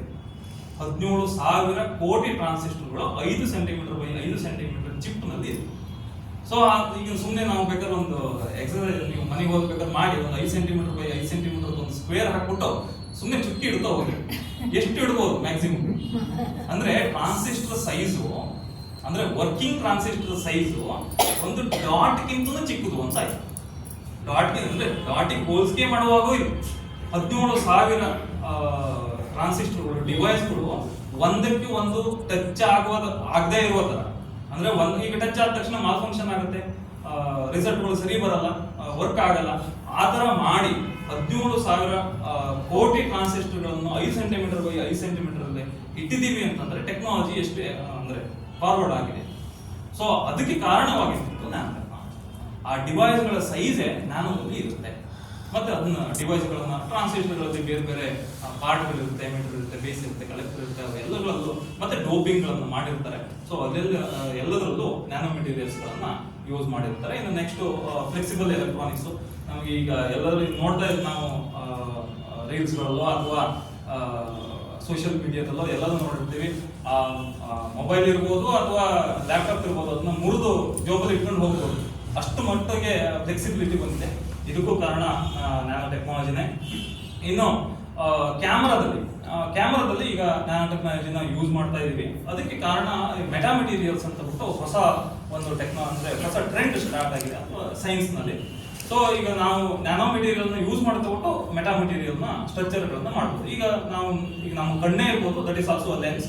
ಅಂಡ್ ಕ್ಯಾಮರಾದಲ್ಲಿ ಇರ್ಬೋದು, ಲೆನ್ಸೇ ಯೂಸ್ ಮಾಡಿರ್ತಾರೆ. ಲೆನ್ಸ್ ನೋಡಿದ್ರೆ ನಿಮಗೆ ಒಂದು ಕರ್ವಿ ನೇಚರ್ ಇದೆ. ಸೊ ಮತ್ತೆ ಈ ನಾರ್ಮಲ್ ಲೆನ್ಸ್ಗೆ ಒಂದು ಲಿಮಿಟ್ ಇದೆ. ಈಗ ನಾವು ಮೊಬೈಲ್ ಅಲ್ಲೂ ನೋಡ್ತೀವಿ, ನಾವು ಮೊಬೈಲ್ ಪರ್ಚೇಸ್ ಮಾಡ್ಬೇಕಾದ್ರೆ ನೋಡ್ತೀವಿ ಪಿಕ್ಸೆಲ್ ಅಂತ ಬಿಟ್ಟು ಮೆಗಾಪಿಕ್ಸೆಲ್, ಇಷ್ಟು ಮೆಗಾಪಿಕ್ಸೆಲ್, ಅಷ್ಟು ಮೆಗಾಪಿಕ್ಸೆಲ್ ಜಾಸ್ತಿ ಇದ್ದಷ್ಟು ಒಳ್ಳೇದು, ಅದ್ರ ರೆಸಲ್ಯೂಷನ್ ಜಾಸ್ತಿ ಆಗ್ತಾ ಹೋಗುತ್ತೆ ಅಂತ ನೋಡ್ತಾ ಹೋಗ್ತೀವಿ. ಸೊ ಅಲ್ಲಿ ಪ್ರಾಬ್ಲಮ್ ಏನಂತಂದ್ರೆ ಒಂದು ಹಂತದವರೆಗೆ ಆ ಪಿಕ್ಸೆಲ್ನ ಜಾಸ್ತಿ ಮಾಡಬಹುದು, ಅದಕ್ಕಿಂತ ಜಾಸ್ತಿ ಪಿಕ್ಸೆಲ್ನ ಜಾಸ್ತಿ ಮಾಡೋಕ್ಕಾಗಲ್ಲ. ಇಲ್ಲಿ ಒಂದು ಲಿಮಿಟ್ ಅಂತ ಬರುತ್ತೆ, ಡಿಫ್ರಾಕ್ಷನ್ ಲಿಮಿಟ್ ಅಂತ ಬರುತ್ತೆ. ಆ ಡಿಫ್ರಾಕ್ಷನ್ ಲಿಮಿಟ್ ಏನಾಗುತ್ತೆ ಅಂತಂದ್ರೆ ಏನು ಅಂತಂದ್ರೆ ಒಂದು ನ್ಯಾನೋ ಈಗ ಒಂದು ಲೈಟ್ ಆಬ್ವಿಯಸ್ಲಿ ನಮಗೆ ಒಂದು ಫೋಟೋ ತಗೋಬೇಕು ಅಂತಂದ್ರೆ ಲೈಟ್ ಬೀಳಲೇಬೇಕು. ಆ ಲೈಟಿನ ತರಂಗಾಂತರ ವಸ್ತು ಯಾವುದ್ರ ಮೇಲೆ ಬೀಳ್ತಾ ಇದೆಯೋ ಆ ವಸ್ತುವಿನ ಅಂದ್ರೆ ವಸ್ತುವಿನ ಸೈಜಿಗೆ ಎರಡೂ ಮ್ಯಾಚ್ ಆಗ್ಬಿಡ್ತು ಅಂತಂದ್ರೆ ಲೈಟ್ ಪಾಸ್ ಆಗುವಂಥದ್ದು ನೇರವಾಗಿ ಪಾಸ್ ಆಗಲ್ಲ, ಬೆಂಡ್ ಆಗಿ ಹೋಗುತ್ತೆ. ಆ ವಸ್ತುವಿನ ಎಡ್ಜ್ ಅಲ್ಲಿ ಲೈಟ್ ಬೆಂಡ್ ಆಗಿ ಹೋಗುತ್ತೆ. ಯಾವಾಗ ಬೆಂಡ್, ಯೂಶಲಿ ಲೈಟ್ ಏನಾಗುತ್ತೆ, ಈಗ ಒಂದು ವಸ್ತು ಇದೆ, ಇದ್ರ ಮೇಲೆ ಲೈಟ್ ಬಿದ್ರೆ ಹಿಂದ್ಗಡೆ ಶಾಡೋ ಬೀಳುತ್ತೆ ಅಲ್ವಾ? ಅದೇ ಇದ್ರ ಸೈಜು ಮತ್ತೆ ಬೀಳ್ತಾ ಇರುವ ಲೈಟಿನ ತರಂಗಾಂತರ ಎರಡೂ ಅಥವಾ ವೇವ್ ಲೆಂತ್ ಎರಡೂ ಮ್ಯಾಚ್ ಆಗ್ಬಿಟ್ರೆ ಈ ಹಿಂದ್ಗಡೆ ಶಾಡೋ ಬೀಳಲ್ಲ, ಆ ಶಾಡೋ ರೀಜನ್ ಅಲ್ಲಿ ಲೈಟೇ ಬಂದ್ಬಿಡುತ್ತೆ ಅಂತ. ಸೊ ಇದು ಡಿಫ್ರಾಕ್ಷನ್ ಲಿಮಿಟ್ ಅಲ್ಲಿ ನಮಗೆ ಇಮೇಜ್ಗಳು ಫಾರ್ಮೇ ಆಗಲ್ಲ. ಸೊ ಇದು ಡಿಫ್ರಾಕ್ಷನ್ ಲಿಮಿಟ್ ಅಂತ ಬಿಟ್ಟು ಇದನ್ನ ಅವಾಯ್ಡ್ ಮಾಡಲಿಕ್ಕೆ ಅಥವಾ ಓವರ್ಕಮ್ ಮಾಡಲಿಕ್ಕೆ ಈಗ ನಾರ್ಮಲ್ ಲೆನ್ಸ್ ಗಿಂತನೂ ಮೆಟಾಮೆಟೀರಿಯಲ್ಗಳನ್ನು ಯೂಸ್ ಮಾಡುವಂತಹ ಒಂದು ರಿಸರ್ಚ್ ನಡೀತಾ ಇದೆ. ಅದ್ರ ಜೊತೆಗೆ ಈಗ ನಮ್ಗೆ ಮಾಮೂಲಿ ಲೆನ್ಸ್ಗಳೆಲ್ಲ ಕವಿ ನೇಚರ್ ಅಲ್ಲಿ ಇರುತ್ತೆ, ಅದು ಜಾಸ್ತಿ ಜಾಗವನ್ನು ತಗೊಳ್ಕೊಳ್ಳುತ್ತೆ. ಸೊ ಹಾಗಾಗಿ ಅದನ್ನ ಫ್ಲಾಟ್ ಮಾಡಿಬಿಟ್ರೆ ಜಾಗ ಕಮ್ಮಿ ತಗೊಳ್ಬಹುದು, ಮತ್ತೆ ಇನ್ನೊಂದಷ್ಟು ಡಿವೈಸ್ಗಳನ್ನು ಕಾಂಪ್ಯಾಕ್ಟ್ ಮಾಡಬಹುದು. ಸೊ ಈ ತರ ಸಂಶೋಧನೆಗಳು ನಡೀತಾ ಇದೆ. ಇನ್ನು ಅಗೇನ್ ಕರ್ವ್ ಟಿವಿಗಳು, ಮತ್ತೆ ಎಲ್ಲರ ಮನೆಯಲ್ಲಿ ಈಗ LCD, ಮತ್ತು ಮುಂಚೆ ಏನಿತ್ತು ಕ್ಯಾಥೋಡ್ ರೇ ಟಿವಿಗಳಿದ್ವು, ಅದು ಹೋಗ್ಬಿಟ್ಟು ಈಗ LCD ಟಿವಿಗಳು ಬಂದ್ವು. ಈಗ LCD ಟಿವಿಗಳು ಹೋಗ್ಬಿಟ್ಟು LED ಟಿವಿಗಳು ಬಂದ್ವು. LED ಅಲ್ಲಿ ನ್ಯಾನೋ ಮೆಟೀರಿಯಲ್ಸ್ಗಳನ್ನೇ ಯೂಸ್ ಮಾಡ್ತಾ ಇರ್ತಾರೆ, ಮತ್ತು ತುಂಬಾ ಫ್ಲೆಕ್ಸಿಬಲ್ ಆಗಿರುತ್ತೆ. ಅಂದ್ರೆ ನಿಮ್ಗೆ ಕರ್ವ್ ಬೇಕಂದ್ರೆ ಕರ್ವ್ ಮಾಡ್ಕೊಳ್ಬಹುದು, ನೆಟ್ಗೆ ಬೇಕಾದ್ರೆ ನೆಟ್ಗೆ ಇಟ್ಕೊಳ್ಬಹುದು. ಈಗ ಅದಕ್ಕಿಂತ ಮುಂದೆ ಹೋಗಿ OLED ಟಿವಿ, ಆರ್ಗ್ಯಾನಿಕ್ LED ಟಿವಿಗಳು ಬರ್ತಾ ಇದೆ. ಸೊ ಇನ್ನು ನಮ್ಮ ಕಾರ್ಡ್ಗಳಲ್ಲಿ, ಚಿಪ್ಗಳಲ್ಲಿ ನ್ಯಾನೋ ಮೆಟೀರಿಯಲ್ಸ್ಗಳನ್ನ ಅಥವಾ ನ್ಯಾನೋ ಟೆಕ್ನಾಲಜಿನ ಯೂಸ್ ಮಾಡ್ತಾರೆ. ಇನ್ನು ಈಗ ಸೋಲಾರ್ ಪ್ಯಾನಲ್ಸ್, ನಾವು ಮುಂಚೆ ಎಲ್ಲ ನೋಡಿದೀವಿ. ಸೋಲಾರ್ ಪ್ಯಾನಲ್ಸ್ ಒಂಥರ ರಿಜಿಡ್ ಬೋರ್ಡ್ ಅಲ್ಲಿ ಇರೋದು. ಈಗ ಅದನ್ನ ಬೇಕಾದ್ರೆ ನೀವು ಅದೇ ಜೋಬಲ್ ಹಾಕೊಂಡು ಹೋಗ್ಬೋದು ಈ ಸೋಲಾರ್ ಸೆಲ್ಸ್ಗಳನ್ನು. ಸೊ ಇಲ್ಲಿ ಏನು ತೋರಿಸಿದೀನಿ ಇದು ಫ್ಲೆಕ್ಸಿಬಲ್ ಸೋಲಾರ್ ಸೆಲ್ಸ್. ಸೊ ಈ ನೆಕ್ಸ್ಟ್ ಎಲ್ಲ ಮನೆಯಲ್ಲಿ ಈಗ ಒಂದು ಶೀಟ್ ಅಂದ್ರೆ ಒಂದು ಬೋರ್ಡ್ ತರ ಏನ್ ಬೇಕಾಗಿಲ್ಲ, ಮನೆಗೆ ಮೇಲ್ಗಡೆ ಏನಾದ್ರು ನೀರು ಸೋರ್ತಾ ಇದೆ ಅಂತಂದ್ರೆ ಒಂದಷ್ಟು ಸೋಲಾರ್ ಪ್ಯಾನಲ್ ಅಂತಂದು ಅಣಿಸ್ಕೊಬಿಡ್ಬೋದು. ಈ ಕಡೆ ಎನರ್ಜಿ ಜನರೇಟ್ ಆಗುತ್ತೆ, ನೀರು ಸುರಿಯೋದು ನಿಲ್ಲುತ್ತೆ. ಆ ಮಟ್ಟಕ್ಕೆ ಟೆಕ್ನಾಲಜಿ, ನ್ಯಾನೋ ಟೆಕ್ನಾಲಜಿ ಮಾಡಿದೆ. ರಿಸ್ಟ್ ವಾಚ್ಗಳು ನಿಮಗೆ ನಾರ್ಮಲ್ ರಿಸ್ಟ್ ವಾಚ್ಗಳಕ್ಕಿಂತನೂ ಈ ತರದ್ದೆಲ್ಲ ಆಟಿಕೆಗಳ ತರ ಒಂದಷ್ಟು ಬಂದಿದೆ. ಇದಕ್ಕೆಲ್ಲದಕ್ಕೂ ನ್ಯಾನೋ ಮೆಟೀರಿಯಲ್ಸ್. ಇನ್ನು ಕಮ್ಯುನಿಕೇಶನ್ ಬಂದ್ರೆ ಆಪ್ಟಿಕಲ್ ಫೈಬರ್ ಅಲ್ಲಿ ಇರ್ಬೋದು. ನಾವು ಮುಂಚೆ ವೈರ್ ಕಮ್ಯುನಿಕೇಶನ್ ಯೂಸ್ ಮಾಡ್ತಿದ್ವಿ, ಲ್ಯಾಂಡ್ಲೈನ್ ಕಮ್ಯುನಿಕೇಶನ್. ಈಗ ಅದು ಹೋಗ್ಬಿಟ್ಟು ಈಗ ಆಪ್ಟಿಕಲ್ ಫೈಬರ್, ಇಂಟರ್ನೆಟ್, ಈಗ ಹೈ ಸ್ಪೀಡ್ ಇಂಟರ್ನೆಟ್ ಗಳನ್ನೆಲ್ಲ ಯೂಸ್ ಮಾಡ್ತಾ ಇದೀವಿ. ಕಾರಣ ಅಷ್ಟೇ, ಆಪ್ಟಿಕಲ್ ಫೈಬರ್ಸ್ ಬಂದಿದೆ ಈಗ. ಯಾಕೆ ಅಂತಂದ್ರೆ ಎಲೆಕ್ಟ್ರಾನ್ಗಿಂತ ಲೈಟ್ ಸ್ಪೀಡ್ ಜಾಸ್ತಿ ಅದರದ್ದು, ಹಾಗಾಗಿ ಆಪ್ಟಿಕಲ್ ಫೈಬರ್ ಕಮ್ಯುನಿಕೇಶನ್. ಅಲ್ಲೂ ಸಹಿತ ಆಪ್ಟಿಕಲ್ ಫೈಬರ್ ಅಂತ ನಮ್ಗೆ ಗೊತ್ತು, ಎರಡು ರೀಜನ್ ಬರುತ್ತೆ, ಒಂದು ಕೋರ್ ಮತ್ತೆ ಕ್ಲಾಡಿಂಗ್ ಅಂತ ಬರುತ್ತೆ. ಬರಬೇಕು ಅಲ್ಲಿ ಲೈಟ್ ಟೋಟಲ್ ಇಂಟರ್ನಲ್ ರಿಫ್ಲೆಕ್ಷನ್ ಹೇಳುವ ಒಂದು ವಿಧಾನದಲ್ಲಿ ಲೈಟ್ ಟ್ರಾವೆಲ್ ಆಗುತ್ತೆ ಆಪ್ಟಿಕಲ್ ಫೈಬರ್ ಒಳಗಡೆ. ಬಟ್ ಆಪ್ಟಿಕಲ್ ಫೈಬರ್ನ ಎರಡೂ ಭಾಗಗಳನ್ನ, ಕೋರ್ ಮತ್ತೆ ಇರ್ಬೋದು ಅಥವಾ ಕ್ಲಾಡಿಂಗ್ ಇರ್ಬೋದು, ಅವೆರಡನ್ನು ಒಂದೇ ಮೆಟೀರಿಯಲ್ ಇಂದ ಮಾಡಿರ್ತಾರೆ. ಅಂದ್ರೆ ಗ್ಲಾಸ್ ಇದ್ರೆ ಗ್ಲಾಸ್ ಇಂದನೇ ಮಾಡಿರ್ತಾರೆ, ಅಥವಾ ಪ್ಲಾಸ್ಟಿಕ್ ಇದ್ರೆ ಪ್ಲಾಸ್ಟಿಕ್ ಇಂದನೇ ಮಾಡಿರ್ತಾರೆ. ಬಟ್ ಒಂದೇ ಮೆಟೀರಿಯಲ್ ಇಂದ ಮಾಡಿದಾಗ ಅದ್ರದ್ದು ರಿಫ್ರಾಕ್ಟಿವ್ ಇಂಡೆಕ್ಸ್ ನ ಚೇಂಜ್ ಮಾಡಬೇಕು. ಸೊ ಹೇಗೆ ಮಾಡೋದು? ಅದಕ್ಕೆ ಡೋಪೆಂಟ್ ಗಳನ್ನ ಸೇರಿಸಬೇಕಾಗುತ್ತೆ ಅಥವಾ ಇಂಪ್ಯೂರಿಟೀಸ್ ನ ಸೇರಿಸಬೇಕಾಗುತ್ತೆ. ಅಲ್ಲಿ ಈ ನ್ಯಾನೋ ಮೆಟೀರಿಯಲ್ ಆ ಕೆಲಸಗಳನ್ನು ಮಾಡ್ತಾರೆ. ಇನ್ನು ಲೈಟ್ ಅನ್ನು ನಾವು ಕಳಿಸ್ಬೇಕು ಆಪ್ಟಿಕಲ್ ಫೈಬರ್ ಒಳಗಡೆ, ಅಥವಾ ಇನ್ಫಾರ್ಮೇಶನ್ ನ ಲೈಟ್ ಆಗಿ ಕನ್ವರ್ಟ್ ಮಾಡಿ ಅದನ್ನು ನಾವು ಆಪ್ಟಿಕಲ್ ಫೈಬರ್ ಒಳಗಡೆ ಕಳಿಸ್ಬೇಕು ಅಂತಂದ್ರೆ ಅಲ್ಲಿ ಲೇಸರ್ ಬರುತ್ತೆ. ಮತ್ತು ಬೇರೆ ಬೇರೆ ಅಪ್ಲಿಕೇಶನ್ ಅಲ್ಲಿ ಆಟೋಮೆಟಿಕ್ಸ್ ಅಲ್ಲಿ ಲೇಸರ್ ಗಳನ್ನ ಯೂಸ್ ಮಾಡ್ತಾ ಇದ್ದಾರೆ.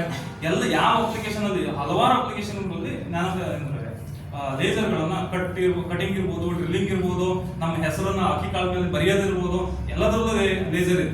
ಸೊ ಎಲ್ಲ ಅಪ್ಲಿಕೇಶನ್ ಅಲ್ಲೂ ಈಗ ಲೇಸರ್ ಅಲ್ಲೂ ಅಷ್ಟೇ ಬೇರೆ ಬೇರೆ ವಿಧ ಇದೆ. ಅಲ್ಲೆಲ್ಲದರಲ್ಲೂ ನ್ಯಾನೋ ಮೆಟೀರಿಯಲ್ಸ್ ಗಳನ್ನ ಎಕ್ಸ್ಟೆನ್ಸಿವ್ ಆಗಿ ಯೂಸ್ ಮಾಡ್ತಾ ಇದ್ದಾರೆ. ಇನ್ನು ಅದೇ ಸೋಲಾರ್ ಸೆಲ್ ಇರ್ಬೋದು, ಎನರ್ಜಿ ಜನರೇಷನ್ ಇರ್ಬೋದು. ಇನ್ನು ವಿಂಡ್ ಮಿಲ್ ಸಹಿತ, ವಿಂಡ್ ಮಿಲ್ ಬರೀ ಅಲ್ಲಿ ರೆಕ್ಕೆಗಳಿರುತ್ತವೆ.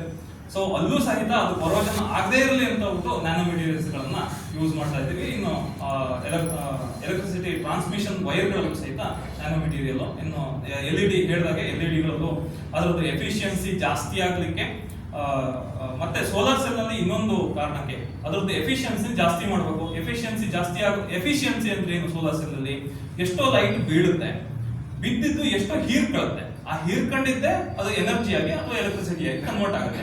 ಬಟ್ ಪ್ರಾಬ್ಲಮ್ ಏನಂದ್ರೆ ಎಲ್ಲ ಮೆಟೀರಿಯಲ್ದು ಅದು ಪ್ರಾಬ್ಲಮ್, ಬಿದ್ದಿದ್ದು ಎಲ್ಲದೂ ಹೀರ್ಕೊಳ್ಳಲ್ಲ, ಒಂದಷ್ಟು ರಿಫ್ಲೆಕ್ಟ್ ಆಗಿ ಹೋಗುತ್ತೆ.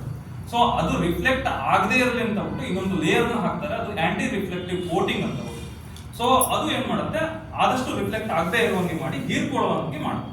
ಸೊ ಅಲ್ಲೂ ಸಹಿತ ನ್ಯಾನೋ ಮೆಟೀರಿಯಲ್ಸ್ ಗಳನ್ನ ಯೂಸ್ ಮಾಡ್ತಾರೆ. ಅದ್ರ ಜೊತೆಗೆ ಒಳಗಡೆ ಎಲೆಕ್ಟ್ರಾನ್ ಹೋಲ್ ಪೇರು ಅಂದ್ರೆ ಎಲೆಕ್ಟ್ರಾನ್ ಮತ್ತೆ ಹೋಲ್ ಎರಡು ಜನರೇಷನ್ ಆಗಲಿ, ಅದು ಜಾಸ್ತಿ ಜನರೇಷನ್ ಆಗಲಿ ಅಂತ ಬಿಟ್ಟು ಮಧ್ಯದಲ್ಲೂ ಕೂಡ ಬಫರ್ ಲೇಯರ್ ಅಂತ ಬಿಟ್ಟು ನ್ಯಾನೋ ಮೆಟೀರಿಯಲ್ ಹಾಕಿರ್ತಾರೆ.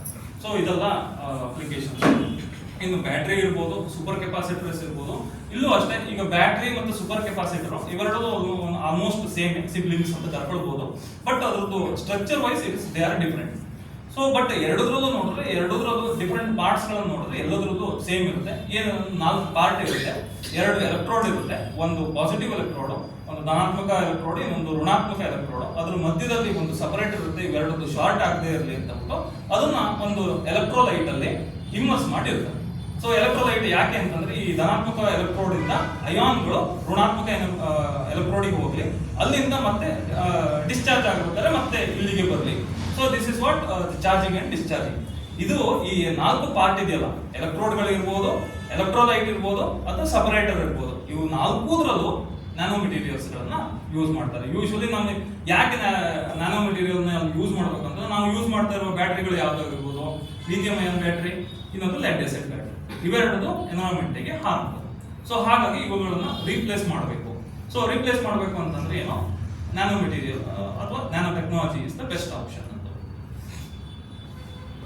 ಇನ್ನು ಅದೇ ಎಲೆಕ್ಟ್ರಿಕಲ್ ಇವಿ ಕಾರಲ್ಲೂ ಇರ್ಬೋದು.